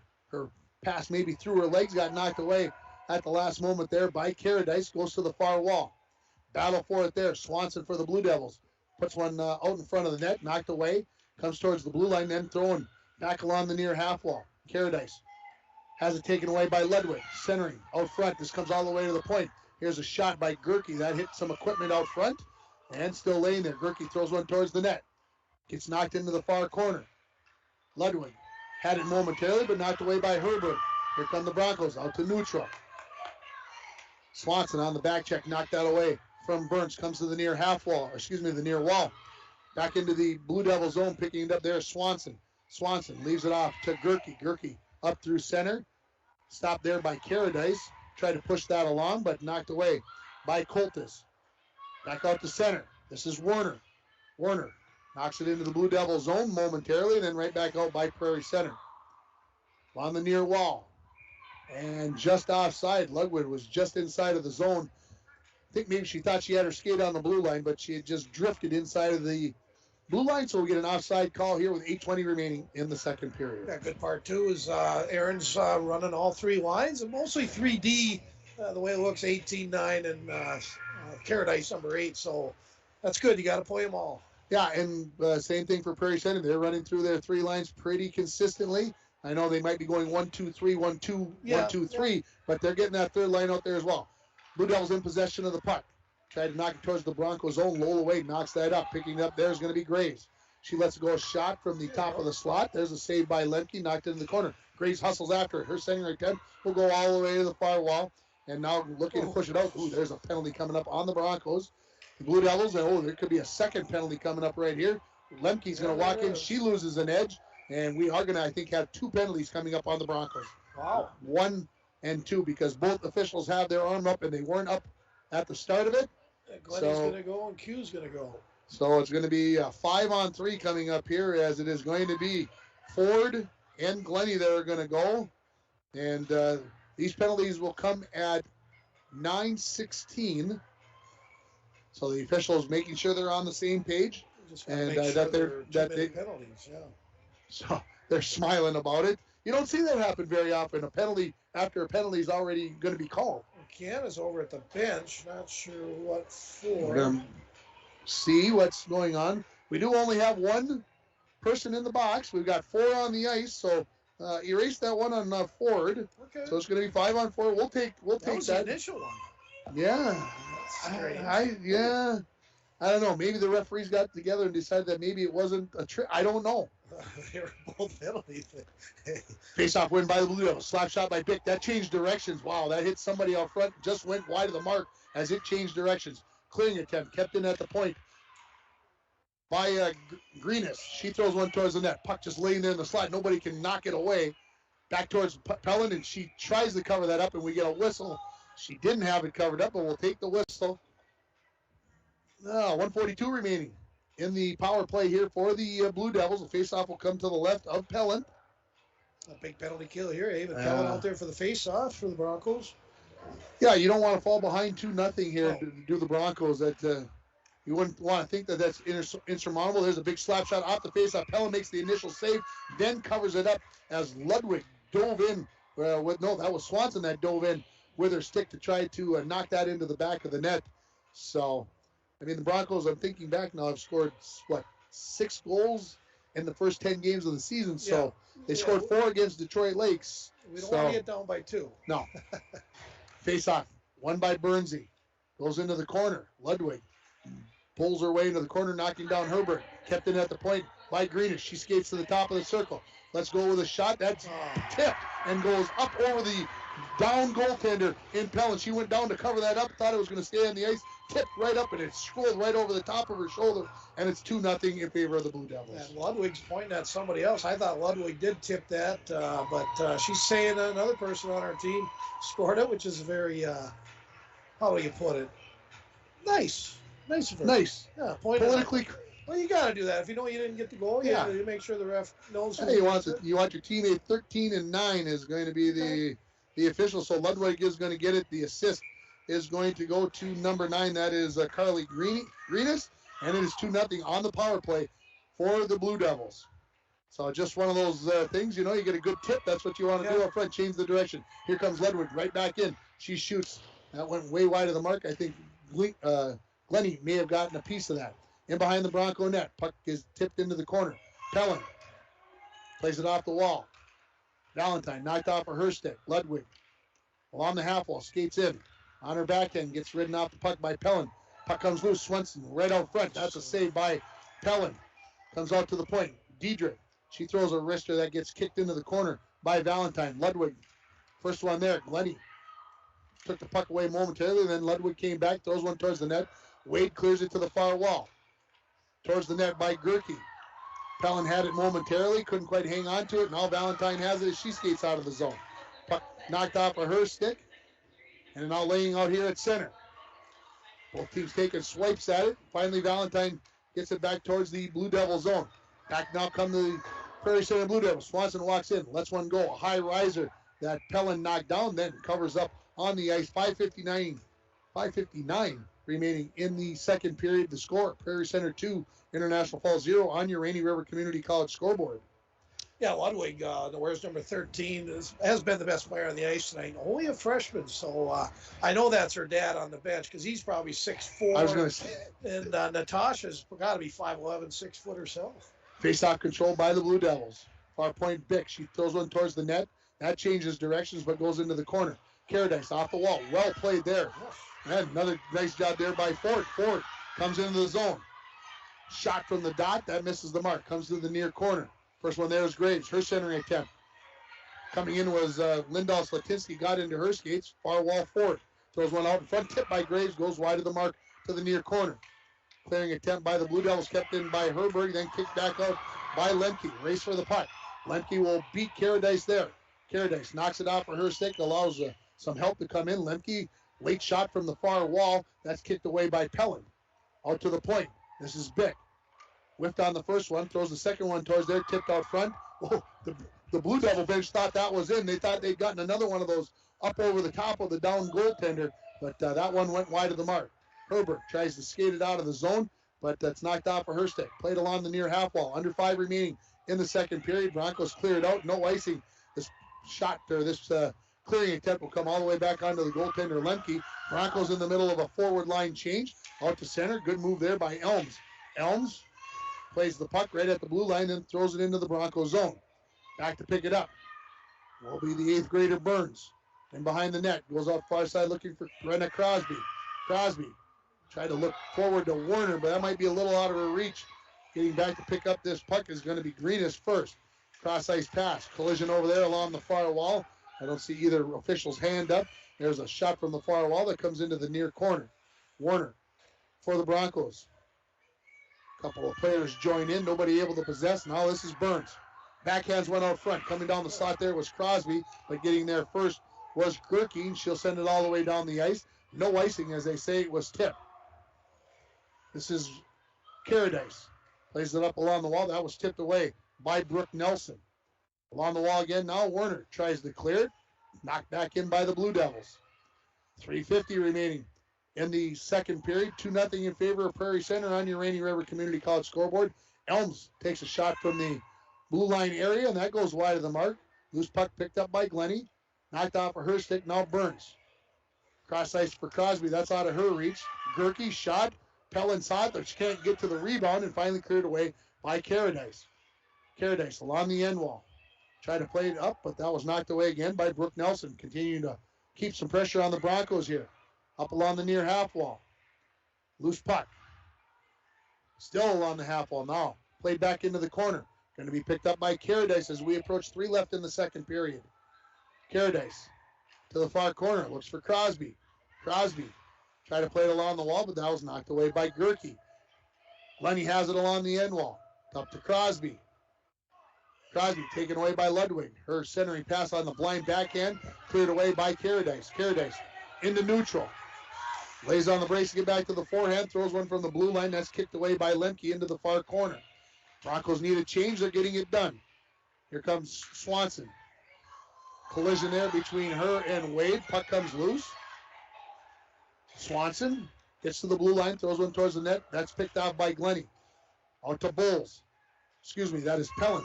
Pellin plays it along the wall with a little help from Valentine. They get it into the zone. Pellin tried to backhand it off the wall and did a little bulldozer work over there, just pushing everybody back. Clearing attempt kept in by Wade. Pellin centers one, but that's cleared away by Gerke out to center. Swanson looking up for Ludwig. She got a piece of it, but it was knocked away and now picked up by Gerke. Blue Devils with under 2 minutes now remaining come into the zone. Knocked away by Bulls. Out to center by Haven Pellin. Going to be picked up there now by Greenis. Greenis looking up for Gerke. Gerke parallel to the red line. Throws one towards the Bronco net. Picked up there by Glennie. 100 seconds remaining in the second period as Glennie tried to come up along the wall. She finally, on a good effort while she's laying on her backside, knocks it out to center. Here comes Valentine.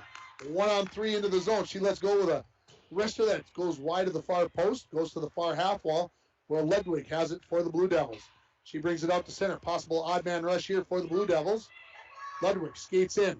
Good job by Glennie just to get the body in front and make the puck come loose. No penalty, no reason. She just used her body to screen her away.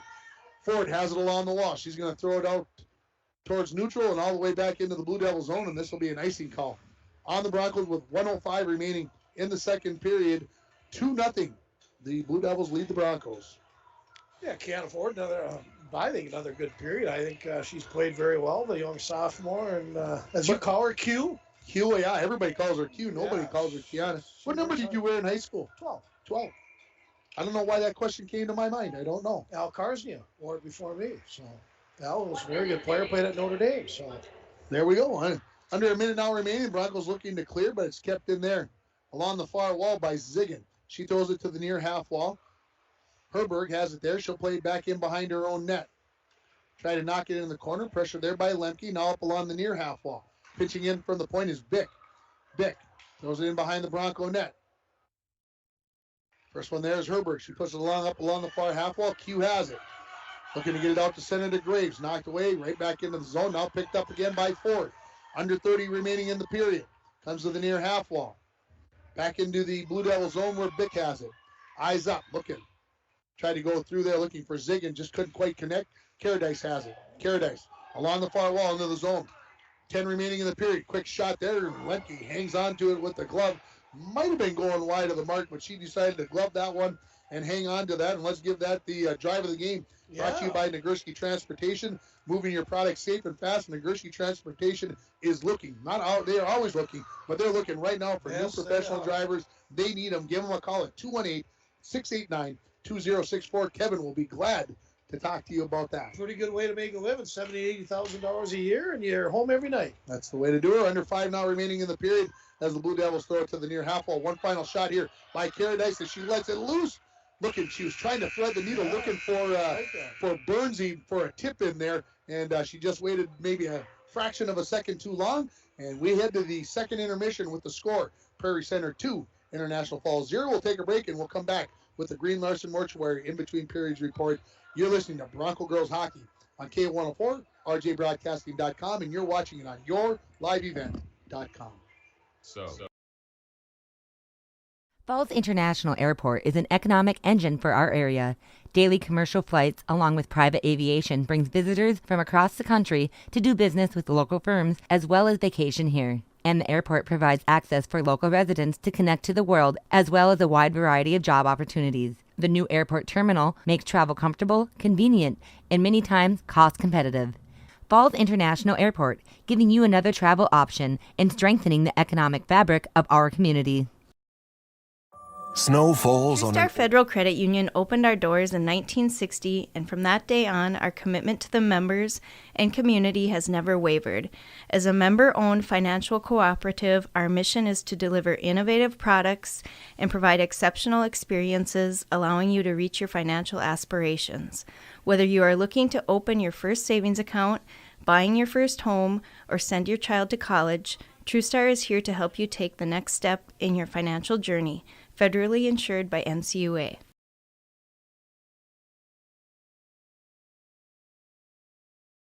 At Packaging Corporation of America, we're proud to sustainably manufacture America's top-selling brand of paper right here at our International Falls Mill. PCA is committed to U.S. manufacturing, environmental excellence, and providing great support to the many events that make our community unique, including the International Falls Bass Championship. At Packaging Corporation of America, we make more than paper. We make a difference. Snow falls on an old apartment. Inside, the holiday season is in swing. On the first floor, Cokes are poured and stories shared among friends. 3 flights up, one generation passes down the family recipe to the next. So good. Inside every home, there's magic. Coca-Cola, real magic. Enjoy the real magic of the season with close friends, family, and refreshing Coca-Cola paired with all your holiday meals. Ho-ho, mateys! Mike, the Pirates are back. Oh no, not them. They came in for icebox days, and now they no longer want to walk the plank. Why not, Don? They're pirates. Mike, now they just want to walk the carpet tiles. Well, of course they do, Don. It's warmer on their feet. Update your home and business with any of the major brands of flooring. Call now to get on the installation schedule. At Studio B Flooring next to the Falls Eye Care, 218-240-5599. At greenlarson.com. 2-0 the Prairie Center Blue Devils are leading the Broncos after 2 periods. They've got a goal in each of the 2 periods, and we're going to change it up this period because Mike went for a little walk. So why don't we give you the stats first, and then we'll do the analysis during the second part. It was Dalen Diedrich that scored with 55 seconds remaining in the first period to give the Blue Devils a 1-0 lead. Then at the 9:52 mark of the second period, it was Natasha Ludwig from Carly Greenis on the power play, and that is where we sit 2-0 after 2 periods. 3 penalties called in that second period. A trip on Gerke at 3:43. At 4:57, Herberg went for a trip. That created some 4-on-4 hockey, just like we had in the first period, and then taking the penalty in the late in the period with just 9 minutes into that period. It was Glennie that took the penalty that led to the power play goal by Ludwig. Shots on goal in that period, 13-8 in favor of Prairie Center. So shots on goal, 26-14 now in favor of the Blue Devils. In that period, Pellin made 12 saves, 2-period total of 24. For Lemke, she made 8 saves on those 8 shots. She has 14 for 14 in the saves department in this game. We'll take another break, and we'll come back with more here from Bronco Arena. You're listening to the Green Larson Mortuary Intermission Report on K104, rjbroadcasting.com, and yourliveevent.com. Airport is an economic engine for our area. Daily commercial flights, along with private aviation, brings visitors from across the country to do business with local firms as well as vacation here. And the airport provides access for local residents to connect to the world as well as a wide variety of job opportunities. The new airport terminal makes travel comfortable, convenient, and many times cost competitive. Falls International Airport, giving you another travel option and strengthening the economic fabric of our community. At Packaging Corporation of America, we make Boise brown paper with purpose. We understand our responsibility to the community, and we're honored to support the many needs and events occurring in Borderland. From providing donations to local schools and events, to supporting organizations meeting physical needs in our community, PCA does more than make paper. We make a difference.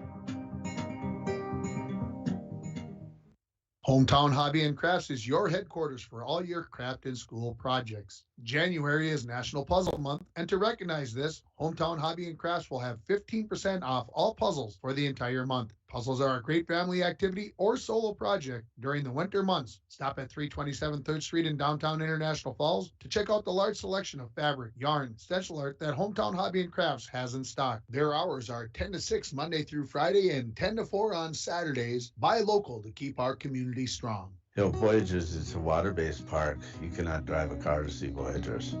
You have to use some form of water transportation, and Rainy Lake Houseboat is one of the finest ways to see it. That's right, Bill. Voyagers National Park, along with Rainy Lake, are right here in the Borderland. You can plan your next Minnesota vacation destination this summer at Rainy Lake Houseboats. Enjoy the beauty and wildlife in a relaxing setting. Call the Dohertys at 218-286-5391 to help set up your next family getaway. Back at Bronco Arena here in the second intermission, brought to you by Green Larson Mortuary. Welcome to a place to celebrate life and honor every memory. Go to their website at greenlarson.com. Well, it was a period again of, I would say, very similar to the first period. They they feel like they've been mirror images of each other or repeat maybe of each other as I collect my thoughts maybe a little bit better here. But the Blue Devils maybe just a little bit better of the play, a little bit more possession of the puck, a little bit better opportunities, obviously more shots on goal as they outdistanced the Broncos 26-14 in that department. Of course, 2-0 on the scoreboard, but it's not for lack of opportunities for the Broncos. Again, I mentioned it during the first intermission that the Broncos just are off a little bit, and it just one of those things that obviously when maybe the timing's off just a hair, and those things happen in the game, and hopefully here in the third period, the Broncos will get an early chance, get an early goal, put some pressure on this Blue Devil team, and then see what happens. These two teams did play on December 28th down in Benson, Minnesota, and the Blue Devils won that game by a score of 5-0. So right now the Broncos are still looking for a way to solve Kennedy Lemke, the goaltender for the Blue Devils, and that's just something that hopefully they find a way to do that here coming up in the third period. Mike, what'd you find out on your venture off into the realms or the depths of the Bronco Arena? Well, just talking to fans and getting their perspective on things and schmoozing, and yeah, some good hockey minds out there, and just talking about the improvement of the girls, and they're coming off the ice, they got smiles on their faces, and also disappointments, which is good, and you have a shift and you know what you did wrong or right. That's a good thing, Ringer. So lots of good signs, and again, baby steps. It's going to take a while, but we'll get there. I just mentioned it before you put the headphones back on, but how important is it for the Broncos to get a goal, say in the first 5 minutes or maybe 7 minutes? How big is that? I mean, they if they wait till 13, 14 minutes in, it's going to be that much more difficult. It's not a team that's going to go out and score 3-4 goals in a period. So, and it's a great question because when's that time? It probably is that first 5 to 8 minutes, and before it hits the 10-minute mark, because you're getting maybe 5 to 6 chances a period. So those usually 1 out of every 6 goes in. So I would say, let's get one early and then work on getting that second one. But you can't get the second one without the first one. That is for sure. Well, we know that. We get back into that math again.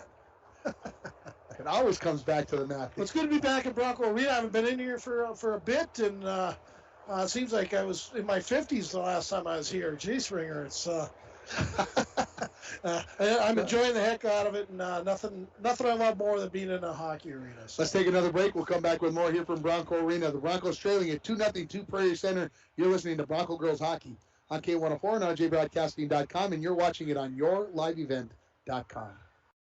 Coming June 23rd through the 25th at Brainerd International Raceway, the Midwest Premier Country and Rock Festival. Lakes Jam presented by R&J Broadcasting. On the Bud Light main stage, hear John Party, Tesla, Gabby Barrett, Warrant, Kix, Mark Wills, and more. It's more than a music festival with watercross, drifting, poker tourneys, lawnmower racing, and more. For tickets and more information, visit lakesjam.com. This is Jim Berkemeyer, owner of R&J Broadcasting Incorporated. Together with Bernie, we're inviting you to join us on a tour of Victoria, Vancouver, and the Canadian Rockies, July 14th through 23rd. On this tour, we'll visit historic Victoria, tour the breathtaking Butchert Gardens, and experience the stunning scenery of the Canadian Rockies via rails train. Visit holidayvacations.com, keyword RJ. Learn more about this tour and watch the travel show, or call 888-557-1020 for a free brochure. Remember the keyword RJ. Lake of the Woods Foods of Baudette is proud to be sponsoring Bronco Sports. Lake of the Woods Foods invites everyone to Baudette to check out the new look and added additions to our beautiful store. Caribou Coffee with takeout or drive-up service. Our full-service butcher shop with International Falls' very own Paul Dremel cutting your meats to order. Shell Gas with 91 non-oxy gas for snowmobiles and four-wheelers. It's new, it's exciting. Visit the new and improved Lake of the Woods Foods of Baudette. Check out our Facebook page and weekly ad at lakeofthewoodsfoods.com. Falls International Airport is an economic engine for our area.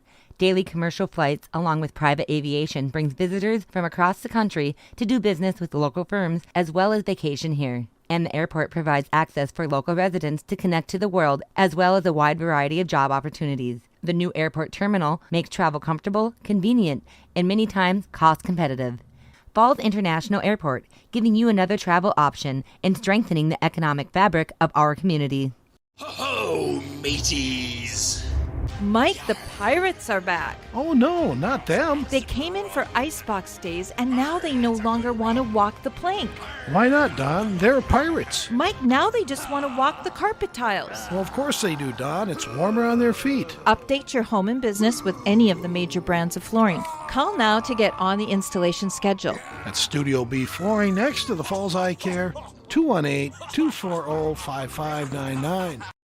It is the Red Tag Bonus Cash event going on now at Ekman GM of International Falls. New inventory coming in every day. Check this out. The new 2022 Chevrolet Silverado 1500 LTD Crew Cab, standard box 4-wheel drive, MSRP $59,925, sale price $59,425. And this one, new 2022 Chevrolet Colorado Crew Cab, long box 4-wheel drive, MSRP is $42,290. Chevrolet, find new roads. Find out more at EkmanGM.com.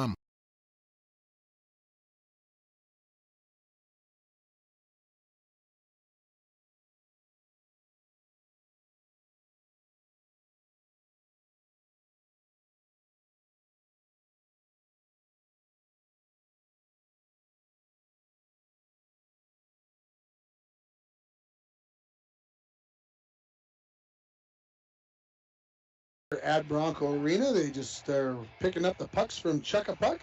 And so we'll have a few more minutes before we get to the start of this third period. Now, the North Dakota State Bison, 138-10 today. Nice. Did your brother-in-law? He did not go this year. He normally always goes, but the COVID kind of keeps him in. He lives over in a town called Harvey, North Dakota, which is about an hour and a half north or south of Devil's Lake. So he did not go this year, but we did get a text about 6 o'clock a.m. and they were tailgating already. the game was at 11. So, great. So he wouldn't watch the spring football last spring. Not. He had nothing. But he did this fall. Well, they're winning. Remember the spring they didn't win. That was between Trey Lance was turning pro and but yeah, he wouldn't. He didn't consider that to be part of any season, so he wouldn't watch. Okay. If it's not football in the fall, right. So he's not watching the USFL this spring, is what you're telling me. No, USFL. He likes his Bison, and that's all he likes. He doesn't want professional. But how about a shout out to Dwayne over there, doing all the work on getting the video side of it, and of course. Jade? Jade is she helps out with the camera, and we're going to teach her a lot more here if I have anything to do with it, and teach her a little bit more about radio, and hopefully she can be a part of the family. Absolutely. We're always looking for that kind of help, and she seems to be eager to learn and get things going. Again, we've got 4 games coming up on our airwaves, hopefully this week. Hopefully we don't get any more cancellations. We'll have Little Fork Big Falls boys basketball on Monday night as they take on the Northland Eagles. Thursday, I'll be down in Evelyn to bring you the Bronco girls basketball game. Could be the last time that the Broncos face the Golden Bears, as the Golden Bears will become part of Rockridge next year. And then on Friday, we'll have a doubleheader of sports, as I will be down along with Dwayne, the Bronco boys basketball team taking on Little Fork Big Falls down there. And then we'll have Bronco boys hockey from Moose Lake, as we'll get a feed. That game will be on the AM side of our sister stations, and so we'll have that for you. And then next week, we'll I think I saw that we are going to have, what did I see, 5 hockey games on next week? No, 4 hockey games and a swim meet. We are broadcasting. Yeah. Yeah, we might, I think Greenway's one of them. We might actually be broadcasting for the Grand Rapids station. We'll hope to hear from Sheldon on that. But we are in full force. We are working hard and doing our best to get all these broadcasts on the air. Well, I think, a lot of people out there hear a lot of positive feedback from the people about what we're trying to get done, and with getting it more local, and everybody thinks seems to be happy. That's our focus right now, and it has been for about the last couple of years. And I think we got a great group of employees, and I couldn't be happier. I look forward to every morning when I get into the office, seeing everybody working hard. So that's important. So we were discussing at my son's hockey game this morning. Yeah, big brawl. Lots between Eli might be listening now. Eli, good job today. Eli could be listening right now. It's tough when you get punched by your own teammate while you're screwing around them. That's the problem. It's all part of growing up, and and again, I've watched the little guys, and boy, we got some good young players, but they got to keep getting better. And that's what we need here in International Falls. We were talking about our foreign exchange student here in International Falls. She's from Spain. She plays on the basketball team. Okay. That we should probably get her in. We should get her in for an interview. We should, and I'm trying to get it all to LeDuc. Charlie or Jamie, if you're listening, Bully wants you to get a hold of him over at the station. We understand there's a figure skater that could be going to the Olympics. That's a part of the LeDuc family. We want to get her on the air. So. I get a text. Eli is listening to the game. He is. Wow. All right, Eli. Nice job, my boy. I appreciate that, listening to Dad. We'll talk about that hockey game when I get home. We are underway in the third period. Puck comes into the Broncos zone. Chip back out by the Broncos. They wave off any icing here, as this is going to come right onto the goaltender, Lemke. She just slides that into the corner. Going to be picked up there by Green as she tries to play it along the wall onto the stick of Swanson. Swanson skates out of her own zone towards the Broncos zone, pushes it into the far corner. Caradice will be the first one there for the Broncos along the end wall. Backhands it out to the far wall to Werner. Werner off to Burns. Burns tried to clear, and it does come clear, as the Blue Devils are going to be offside. And 40 seconds into the third period, we'll get a face-off on the far side of the ice, just outside. No, they're going to stay on the near side, just outside of the Broncos zone.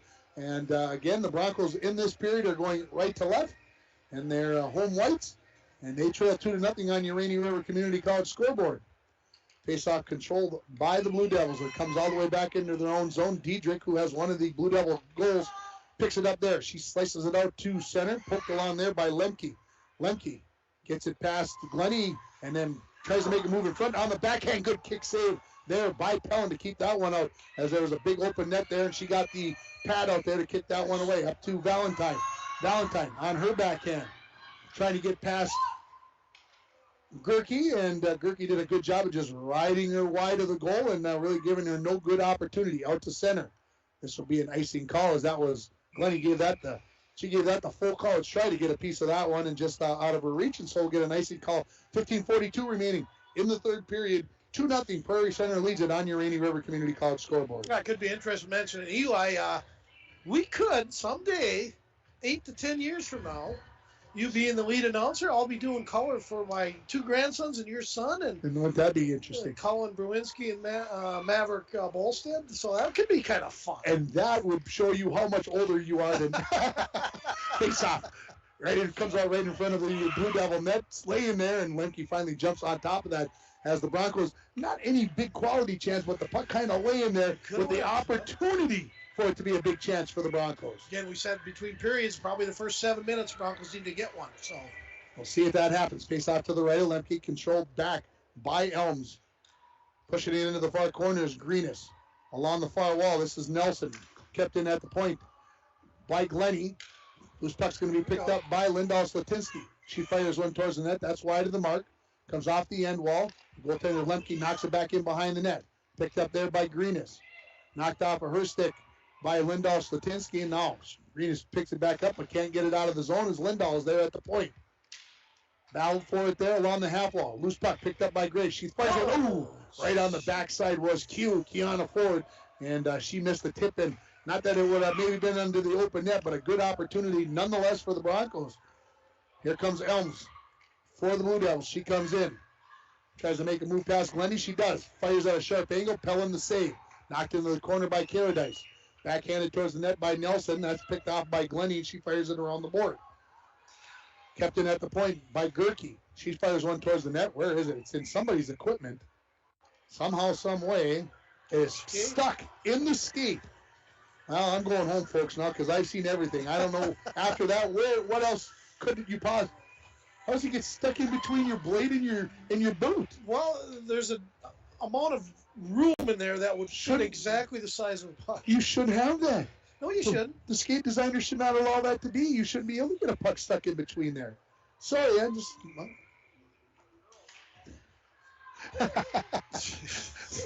Right out front, Ludwig with a backhander. That goes wide of the mark. Warner picks it up along the far wall. Tries to clear the zone. She will. Picked up there by Burns. Burns shoves it into the Blue Devils zone. Presses there onto Gerke. Nearly came up with a turnover. Comes out in front. Cleared away by Diedrich.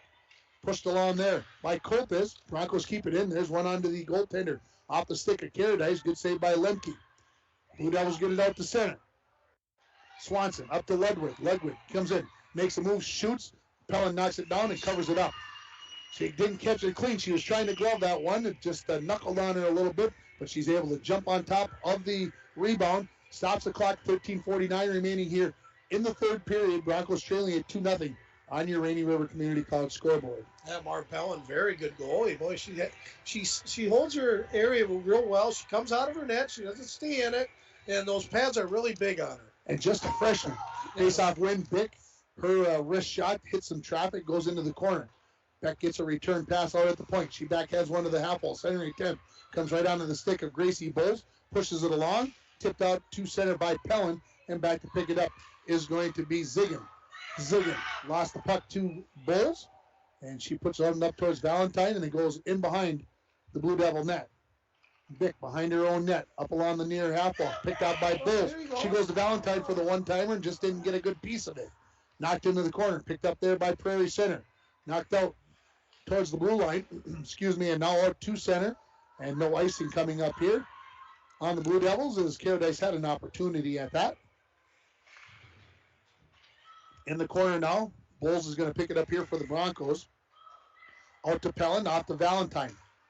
Valentine has it knocked off her stick by Diedrich. Back to Caradice. Caradice waiting for her opportunity, trying to thread one to Pelland, and that'll be an icing call on the Broncos. 12:46 left here in period number 3. Broncos were down 1-0 after 1, 2-0 after 2. That's where we sit here with 12:46 remaining. Yeah, the two refs have done a good job. Usually there's a 3-ref system, but due to some COVID issues, Braden Dremel and Zelke, my good buddy from Greenway, they're doing a good job. Face-off win by Elms. Shot from the point by Gerke. Hits some traffic, bounces in.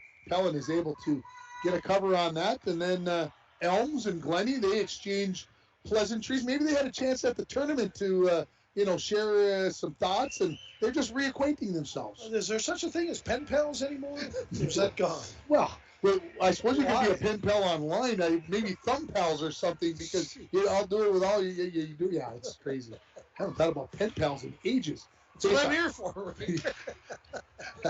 Elms, a shot that was deflected, goes wide of the mark. Along the far wall. Lindahl Slatinsky tried to clear, kept in by Diedrich. She sends it in behind the Bronco net. Glennie will pick it up there. She comes along the near wall to Ford. Ford tries to clear the zone. That's deflected away by Gerke, and Ford on a second opportunity will get it out to center along with some help from Lindahl Slatinsky. Diedrich right back the other way to the blue line. Right back the other way for the Broncos by Lola Wade. Now coming back the other way. This is Jones. Jones comes in. Let a shot go. Maybe a piece of that by Graves on the stick. Broncos try to clear out the other side. And now here's a good opportunity. Ford going to pick it up at the blue line. She's going to walk in on the goaltender Lemke. She shoots, and Lemke had that all covered up. As good job there by the goaltender to take that opportunity away. And there was a couple listeners out there who picked Kiana Ford to score the first goal. They were waiting with bated breath to see if they were going to be a winner of a $5 gift certificate to Domino's. Puck around the far half wall. Comes loose out towards the blue line. Picked up there by Prairie Center. That headman pass looking for Ludwig just out of her reach. Glennie cross ice for Wade. Wade looking for Lindahl Slatinsky. She couldn't control it. Blue Devils have it now. Diedrich back the other way. Intercepted there by Crosby. Right back onto the stick of Diedrich as she turns and comes back the other way. Swanson skates in. Top of the near circle. Makes a move. Try to pull it to the backhand. Just escaped her reach, and it's knocked to the far wall. Picked up there by Werner. She heads up the far wall. Brunswick trying to come in. After the shot, maybe get a rebound. That puck goes wide. Now knocked into the near corner by Bick. Played up along the near wall to Swanson. She heads it out towards the blue line. Skips over the stick to Werner and escapes out to center. Just under 11 remaining in the third period here. Broncos down 2-0. Chipped out to center. Going to be picked up here by Ludwig. Ludwig skates in. Shoots. That was deflected, I think, by Herberg, and then Pelland made the save. Comes to the end wall. Picked up there by Ludwig. Ludwig makes a move. Here's one move all the way out to the point. Diedrich sends one towards the net. Swanson was loading up for a one-timer there, and she just couldn't pull the trigger. Puck played here from the half wall. This is going to be thrown towards the net, and it's in the goal. I didn't see who tipped it in, but that came off the stick of Bick momentarily, and it's 3-0 in favor of the Blue Devils. I believe it's a right shot. Not sure it's... I don't know. Can't see the number. Anyways, Ludwig made the pass from behind the net. 16, I believe, or 5th. 10. Just going to somebody's first 10 from 13 and 16. Well, so it is going to be Coltis. She scored before. I mean, I can't believe that's her first one. They put a new puck in, so you got to think that's what it is, but it's that entire first line for Prairie Center with Ludwig and Swanson getting the assist, and it is now 3-0 in favor of Prairie Center as they look for their third win of the season. Off the faceoff. Controlling it here is Pellant. She throws it off the wall, brings it into the zone. Right out front is Bowles. Bowles. Oh, just couldn't pick it up. Right-handed. If she's a left-handed shot, she's going to walk in with that one. Just couldn't quite get a hold of it. Cross ice. Valentine's going to pick it up just inside of the blue line. She wheels. Looking for Pellant. Tip towards the net. Gracie Balls. Opportunity. Puck laying there. Cleared away by the Blue Devils. Shot from Herbert. That's kicked into the near corner. As the Broncos answering that goal here with some good pressure by this number 2 line. Pellant right out front, cleared away by Gerke. Kept in at the point by Herberg as she backhands one into the corner. Picked up there by Diedrich. Diedrich knocks it out to center. Herberg throws it right back in as the Broncos tag up. Gerke in behind her own net. 9:20 remaining in the third period. Into the corner the puck goes. Battle for it there. Bulls knocks it in behind the Blue Devil net. Centering attempt by Valentine. It's going to come all the way out to the point. Caradice pinches in. And now here comes a possible 2-on-1 opportunity for the Blue Devils. Coming in with it is Ziggin. Ziggin, good job by Pellin on the back check to knock that one away. Into the corner it goes. Valentine up to Haven Pellin. Pellin throws it off the wall. This will go back into the Blue Devil zone. No icing. That'll allow the Broncos to change 5 for 5 here. Under 9 now remaining in the third period. Broncos down 3 at 3-0. Out to center. Low away. Cross ice for Glennie. Glennie looking cross ice. Looking for Ford. Ford's going to come in. Try to make a move. Past Greenis there. Knocked away. And now into the far corner. The puck rolls. Picked up there by Brooke Nelson. Pressured by Lindahl Slatinsky. Puck comes loose. Knocked by Graves right up front. Ford had a poke at it, but Lemke is able to cover up that loose puck as Kiana Ford getting some opportunities here in period number 3. Well, that whole third line, they've been buzzing all night. I really like the makeup of that line. You got Graves over there, the center iceman. Then you got 7, Kiana Ford, and number 10, who I really like, a young little 7th grader, Sydney Lindahl Slatinsky. Now, there's a hockey name. We just to maybe start calling her SLS, maybe something like that. From the point, Glennie is shot. That's knocked down by Bick, and she's ready to skate it out of her own zone, up along the far wall. Back checking here is Graves, trying to catch up, tied her up a little bit. That shot maybe altered a little bit, and Pellin was able to get a good save on it. Slatinsky, Lindahl Slatinsky, tries to clear the zone, kept in at the blue line by Bick. Onto the stick of Wade. Wade turns, tries to feather one up there to Ford, who knocks it out to center. Right back in, and the Blue Devils are going to be called for offside. Under 8 now remaining in this third period. The Blue Devils have scored a goal in each period, as they lead it by 3-0 on your Rainy River Community College scoreboard. Your future awaits you right here in your own backyard. RRCC 285-7722. Spring semester starts on Tuesday, I believe. I like that word, spring. Yes. Face-off control by the Blue Devils. They throw it into the far corner. Caradice pushes it into the near corner, looking up. She tries to find Burns. Burns tips it to Crosby. Crosby tries to go back to Burns, but it's tipped away by the Blue Devils. Crosby, another opportunity and another offside call as Swanson just could not keep it inside of that blue line. Yeah, pretty soon we'll be talking March Madness and everything else. Super Bowl's coming. We'll be at border. No, yeah. Can't mention that during high Well, school we game, can mention it. Yeah, but yes. So, yeah, Super Bowl party. We've got a lot of things coming up here. Of course, Icebox Day's coming up this next weekend. Here comes Brenna Crosby. She knocks it into the zone, but just out racing her to the puck is Diedrich. She plays it off the wall to Swanson, who turns, and now a 3-on-2 rush coming back the other way for the Blue Devils. Staying just outside was Ludwig. There's a backhanded Ludwig with an opportunity. She couldn't corral it, but a great save, as you mentioned, by Pellin on that backhanded shot by Swanson, who got a lot on it with the backhand. Crosby knocks it out to neutral. Picking it up as the Broncos change out their forward line here. This is Diedrich. She's got one of the 3 goals. Valentine, I thought was going to have a walk-in attempt. Bulls maybe has one. She knocks it out. Valentine, play, great save by Lemke. And that is probably the best opportunity of the game for the Broncos. Clearing it 10. Carries. Oh, that's tipped out front. Another opportunity for Valentine. Oh, my goodness. Quality chance there for the Broncos. Here come the Blue Devils back the other way. Knocked off of the stick of Ludwig, and here comes Pellin. 3-on-2 back the other way come the Broncos. End to end we go. Pellin goes to her backhand. Gets tied up at the last moment. Now cleared away by Swanson. How about 2-on-2? 3-on-2 now coming off the bench. Odd man rush back the other way. Swanson skates in, leaves it for Ludwig. She makes a move, shoot, hits her own player, rebound. Pellin, one save. And no whistle, a puck knocked away. Good job by Lola Wade. She was going to dive out. There was going to be no wraparound goal there. There's a shot from the wall, and that's saved by Pellin off the stick of Greenis. Wow, there's some good action and a little pushing and shoving.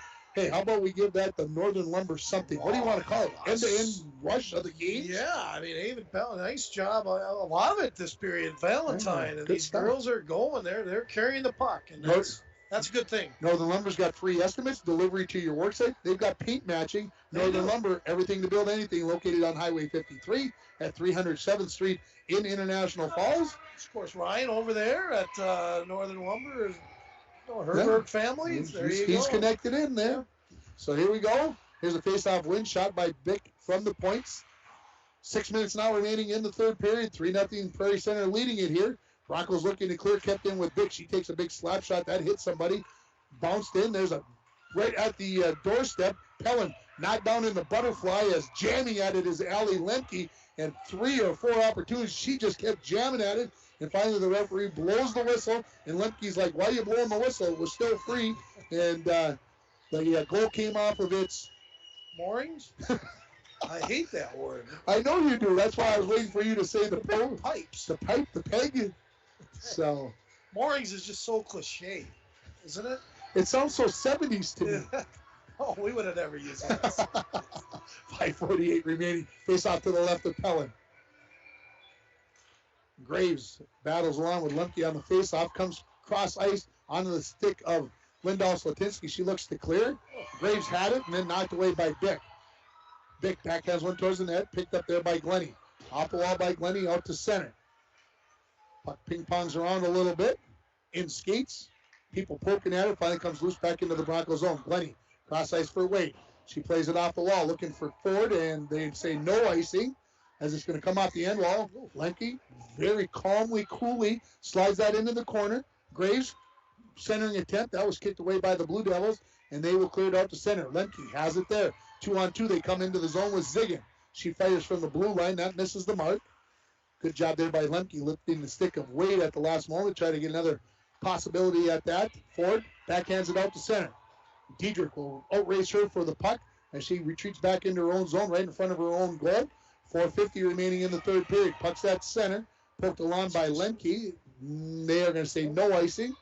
That was pretty close. I could have seen some refs saying yes, some saying no. Not sure why there should be a difference on something that's so plain and simple, but it's never the same from linesman to referee, crew to crew. Puck is in the corner here for in the Broncos zone. This is Elms, taken away by Caradice. Put one up to Crosby. Crosby turns, looks, cross ice pass to Werner. Werner skates up. Bernsey has to wait just a moment for it to stay on side. Shoots, rebound, way in there. Cleared away nicely by Gerke for the Blue Devils. Shot from the wall, that was going to hit the side of the net. And Lemke, the goaltender, says, you know what, let's get some new people out here. Let's calm things down. 4:10 remaining in the third period. Broncos trailing at 3-0 on your Rainy River Community College scoreboard. Yeah, shots are picking up. A lot of good opportunities this period. They had more opportunities this period than the first two. Absolutely, I agree with that. The Blue Devils are going to carry it out of the zone. This is Elms to the far side. That's Jones. Excuse me, that was Nelson. And now back into the Blue Devils zone, picking it up. This is going to be Gerke. Cross ice pass to Elms. Elms turns out of her own zone, throws it into the far corner, and heads for the bench. Entire forward line will do that, so Herberg has it out of the corner. She skates up along the near wall. Here comes Ledwig. Gets past her. Herberg into the zone. Tries to get past Gerke. Puck comes loose, going to be picked up by Swanson. Swanson turns, throws it out towards the blue line. Kept in by Crosby. Valentine just couldn't keep it inside the zone. The Broncos regroup. Right back in with it is Burns. She backhands one towards the net. Picked out there by Gerke. She sends it out to center. No icing as that went right past a couple of players. Back to pick it up now. This is Caradice. Caradice turns from behind her own net. 3:10 remaining in the third period. Broncos down 3-0. Shot from the wall by Swenson. Tied up out in front. Puck just laying there. And missing that opportunity was Copley. She just scored just a couple of minutes ago. Broncos back out the other way. That pass just out of the reach of Bulls. Out to center. Knocked back in by Pellin as the Broncos will have to take up. They do. Bick has it behind her own goal line. Out to center. Here's Swanson on the near wall. She comes in with Ledwig. 2-on-2 into the zone. Swanson has it poked off of her stick by Wade. Swanson picks it back up in the corner. Puts one out there, and Pellin catches it right along the post. And Swanson was trying one of those impossible angle shots and put it into the back of the net. Yeah, not a bad way to do it. Hopefully, maybe for a rebound was probably her main intent. But yeah, good game, good fun game. I've enjoyed the heck out of this. Girls are getting better, right? Stay tuned for the Manco Trucking post-game show where we'll name our North Star Electric Energy Star player of the game. Face-off win by Lemke. Comes all the way back out to neutral. Matter of fact, all the way back into the Blue Devils zone as we go into 2.5 remaining. Bick, 180s back out the far side, gets it out to center. Allie Lemke picks it up. She'll come 2-on-2 into the zone. Lemke lays on the brakes a little bit. Shoots, scores. Wow. Nice wrist shot there by Allie Lemke, and she gives Prairie Center a 4-0 lead. Yeah, Lemke, she's had a lot of opportunities. She skates real well, and yeah, I like her game. She's probably had 3-4 good opportunities. She buried that one 4-0.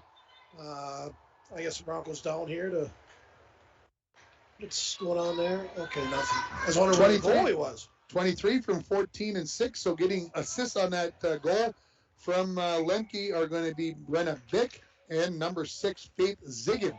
2:15 remaining here as the Blue Devils bring it right back in. Lemke comes in, makes another move. This one's cleared away by Wade, and this will be an icing call if it's got enough energy, and it's got plenty. And we'll get a face-off back to the left of goaltender Mara Pellin. Shots on goal, 42-24 in favor of the Blue Devils. Remember when these two teams played on the 28th of December, it was the Broncos that outshot the Blue Devils 29-27. So we'll see, like I said, this is how sometimes the game goes. Shots on goal aren't always necessarily a great stat about how the game is going, but sometimes it is. Yeah, tonight it probably is a little bit, but Broncos have played well. Warner has it on the far wall after the puck was knocked around in the Broncos zone. Near side, Brenna Crosby. She throws it into the zone. Getting there was Burns. She pushes it out towards the Blue Devil net. Diedrich picked that off. Out to net center. Burnsy comes in, knocks that one away, puts it into the Blue Devils zone. Picked up there by Elms. Cross-ice pass. Looks for the return pass to Elms. Pushed out to center. Up along the near side. This is Jones. She gets it into the Broncos zone. Throws one towards Pellin. Pellin's going to cover that up. Stop the clock with 83 seconds remaining. After the final horn here, I'll be heading downstairs. You're going down? You leaving me up by myself? I'm going to leave you. I think you can handle it. I'm going to go down and get an interview and come back up. We'll play that as part of our Manco Trucking post-game show. Mike will run down the scoring and probably start telling you stories about the glory days of the Broncos from the 70s. I would never do that. Yes, you would. Face-off win by the Blue Devils. Slap shot by Bick. She didn't get all of that one. It's knocked into the corner. I'm sure somebody would like to hear a story about Bronco hockey from the 70s. Now they turn the state radio off. Puck comes loose in behind the Bronco net. Ludwig has it there. 1:05 remaining. Her centering pass knocked away by the Broncos. Swanson backhands one towards the net. She likes that backhanded shot. She must have practiced that quite a bit. And Pellin makes the stop with 1:03 remaining. We'll get a face-off to her right as Pellin getting a little bit tired down there, stretching those legs out. She's been busy. Face-off tied up between Ludwig and Pellin. There you go. Haven finally knocks it away. Tries to get it out to center, but Ludwig steals that away. She skates in on her backhand. Looking, waiting, shoots up there. Nice job by Pellin to get the shoulder up there. Rebound, goal. And that is going to be Swanson.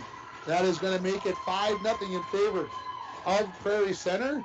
And Pellin, the goaltender, not happy that she thought she had it covered up. And the official says, I could still see the puck. I agree with them. I think that that was the right choice. This goal comes at 16-10. And we'll see. Like a little the feistiness out of the young she's faced a lot of shots tonight, and hey, I like that. I mean, it's not as long as you're not yelling at the refs, just kind of conversing with the refs. Swanson gets the goal with the assist going to Ludwig. 5-0 here with 40 seconds now remaining. Puck in the Broncos zone, right at Pellin. She jumps down and covers that up with 38.5 remaining. Yeah, saw Kevin Nagurski doing the old chuck a puck, and with his wife Terry, they were here. Of course, Aaron is the daughter, so good to see him and Terry here at the game. Face-off control by the Blue Devils. Shot from the wall that hit traffic. He was a good hockey player, really good hockey. I suspect so. Yeah. There's a shot from the top of the circle that goes wide of the mark. 25 remaining in the game. Kept in at the point by Gerke. Her shot, rebound. Lemke's shot, that was knocked away by the Broncos. Knocked out to center by Graves. 15 remaining in the hockey game. On the far side, puck comes bouncing through. Lemke picks that up. Now the Broncos. Herberg up along the near wall, back into the Blue Devil zone. 5 remaining. One final opportunity for putting some pressure on, but she won't get away. And that is going to bring this hockey game to an end. The Prairie Center Blue Devils win this game by a score of 5-0, just like they beat the Broncos 5-0 on December 28th. We'll take a break and we'll come back with the Manco Trucking post-game show. You're listening to Bronco Girls Hockey on K104, rjbroadcasting.com, and you're watching it on yourliveevent.com. Lake of the Woods Foods of Baudette is proud to be sponsoring Bronco Sports. Lake of the Woods Foods invites everyone to Baudette to check out the new look and added additions to our beautiful store. Caribou Coffee with takeout or drive-up service. Our full-service butcher shop with International Falls' very own Paul Dremel cutting your meats to order. Shell Gas with 91 non-oxy gas for snowmobiles and four-wheelers. It's new, it's exciting. Visit the new and improved Lake of the Woods Foods of Baudette. Check out our Facebook page and weekly ad at lakeofthewoodsfoods.com. When it comes to staying warm in the winter season, it's important to have a propane company you can rely on. Lakes Gas has been keeping families warm since 1959. Lakes Gas would like to remind you to check your tanks often and call for a fill when the propane level reaches 30% to assure you always have a warm home. Lakes Gas employs local folks that know the importance of keeping your house warm in the Northland. For prompt, dependable service, call Lakes Gas at 283-3035 or visit them online at lakesgas.com. Worley Motors is your local Chrysler, Dodge, Jeep, Ram, and Ford dealer. Stop in today for a test drive on our all-new 2021 Ford Explorer XLT that just arrived. This one has a 2.3-liter EcoBoost engine with a 10-speed auto transmission, remote start, heated seats, heated steering wheel, with Ford Pass Connect and much, much more. For all the details, stop in to Worley Motors, 309 5th Street, International Falls.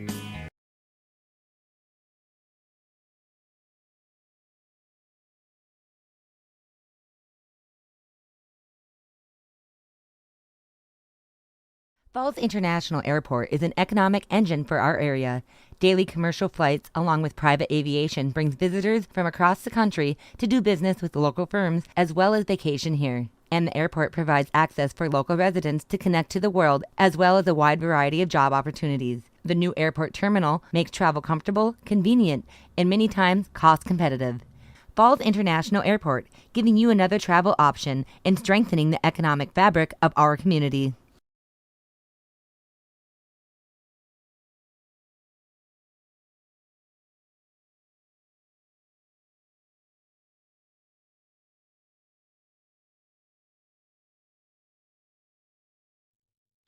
And Mike Bolson back here live from Bronco Arena. Bronco girls end up on the short end of a 4-0 victory tonight. But I tell you what, it was a very entertaining game. 1-0. Actually, it was 2-0, I believe, or 1-0 after the first period, as they scored with 55 seconds left in the period. But overall, I thought the Broncos played well. The shots on goal, 48 shots on goal.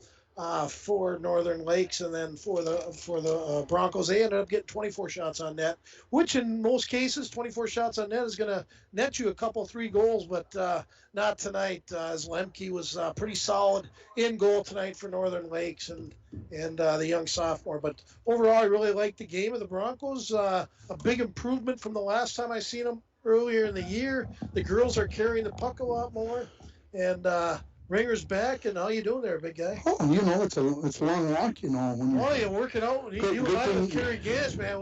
We are in shape. I'll tell you what, if that would have been 6 months ago, I'd be in trouble. It would be. But anyways, great game, Ringer. I was just saying, I thought the Broncos played well, and ended up being 5-0. I think I just said 4-0, but they got like 2 goals in the last couple, about 3-4 minutes. But it was a relatively even game and a lot of good things. I'll talk more about the girls carrying the puck and improving on that skill, because when you're carrying the puck and you're bringing it up, it's a lot more fun to play the game, and they're doing that. You want to hear the interview with I want to hear that. Here's the interview with Kiana Ford. Welcome.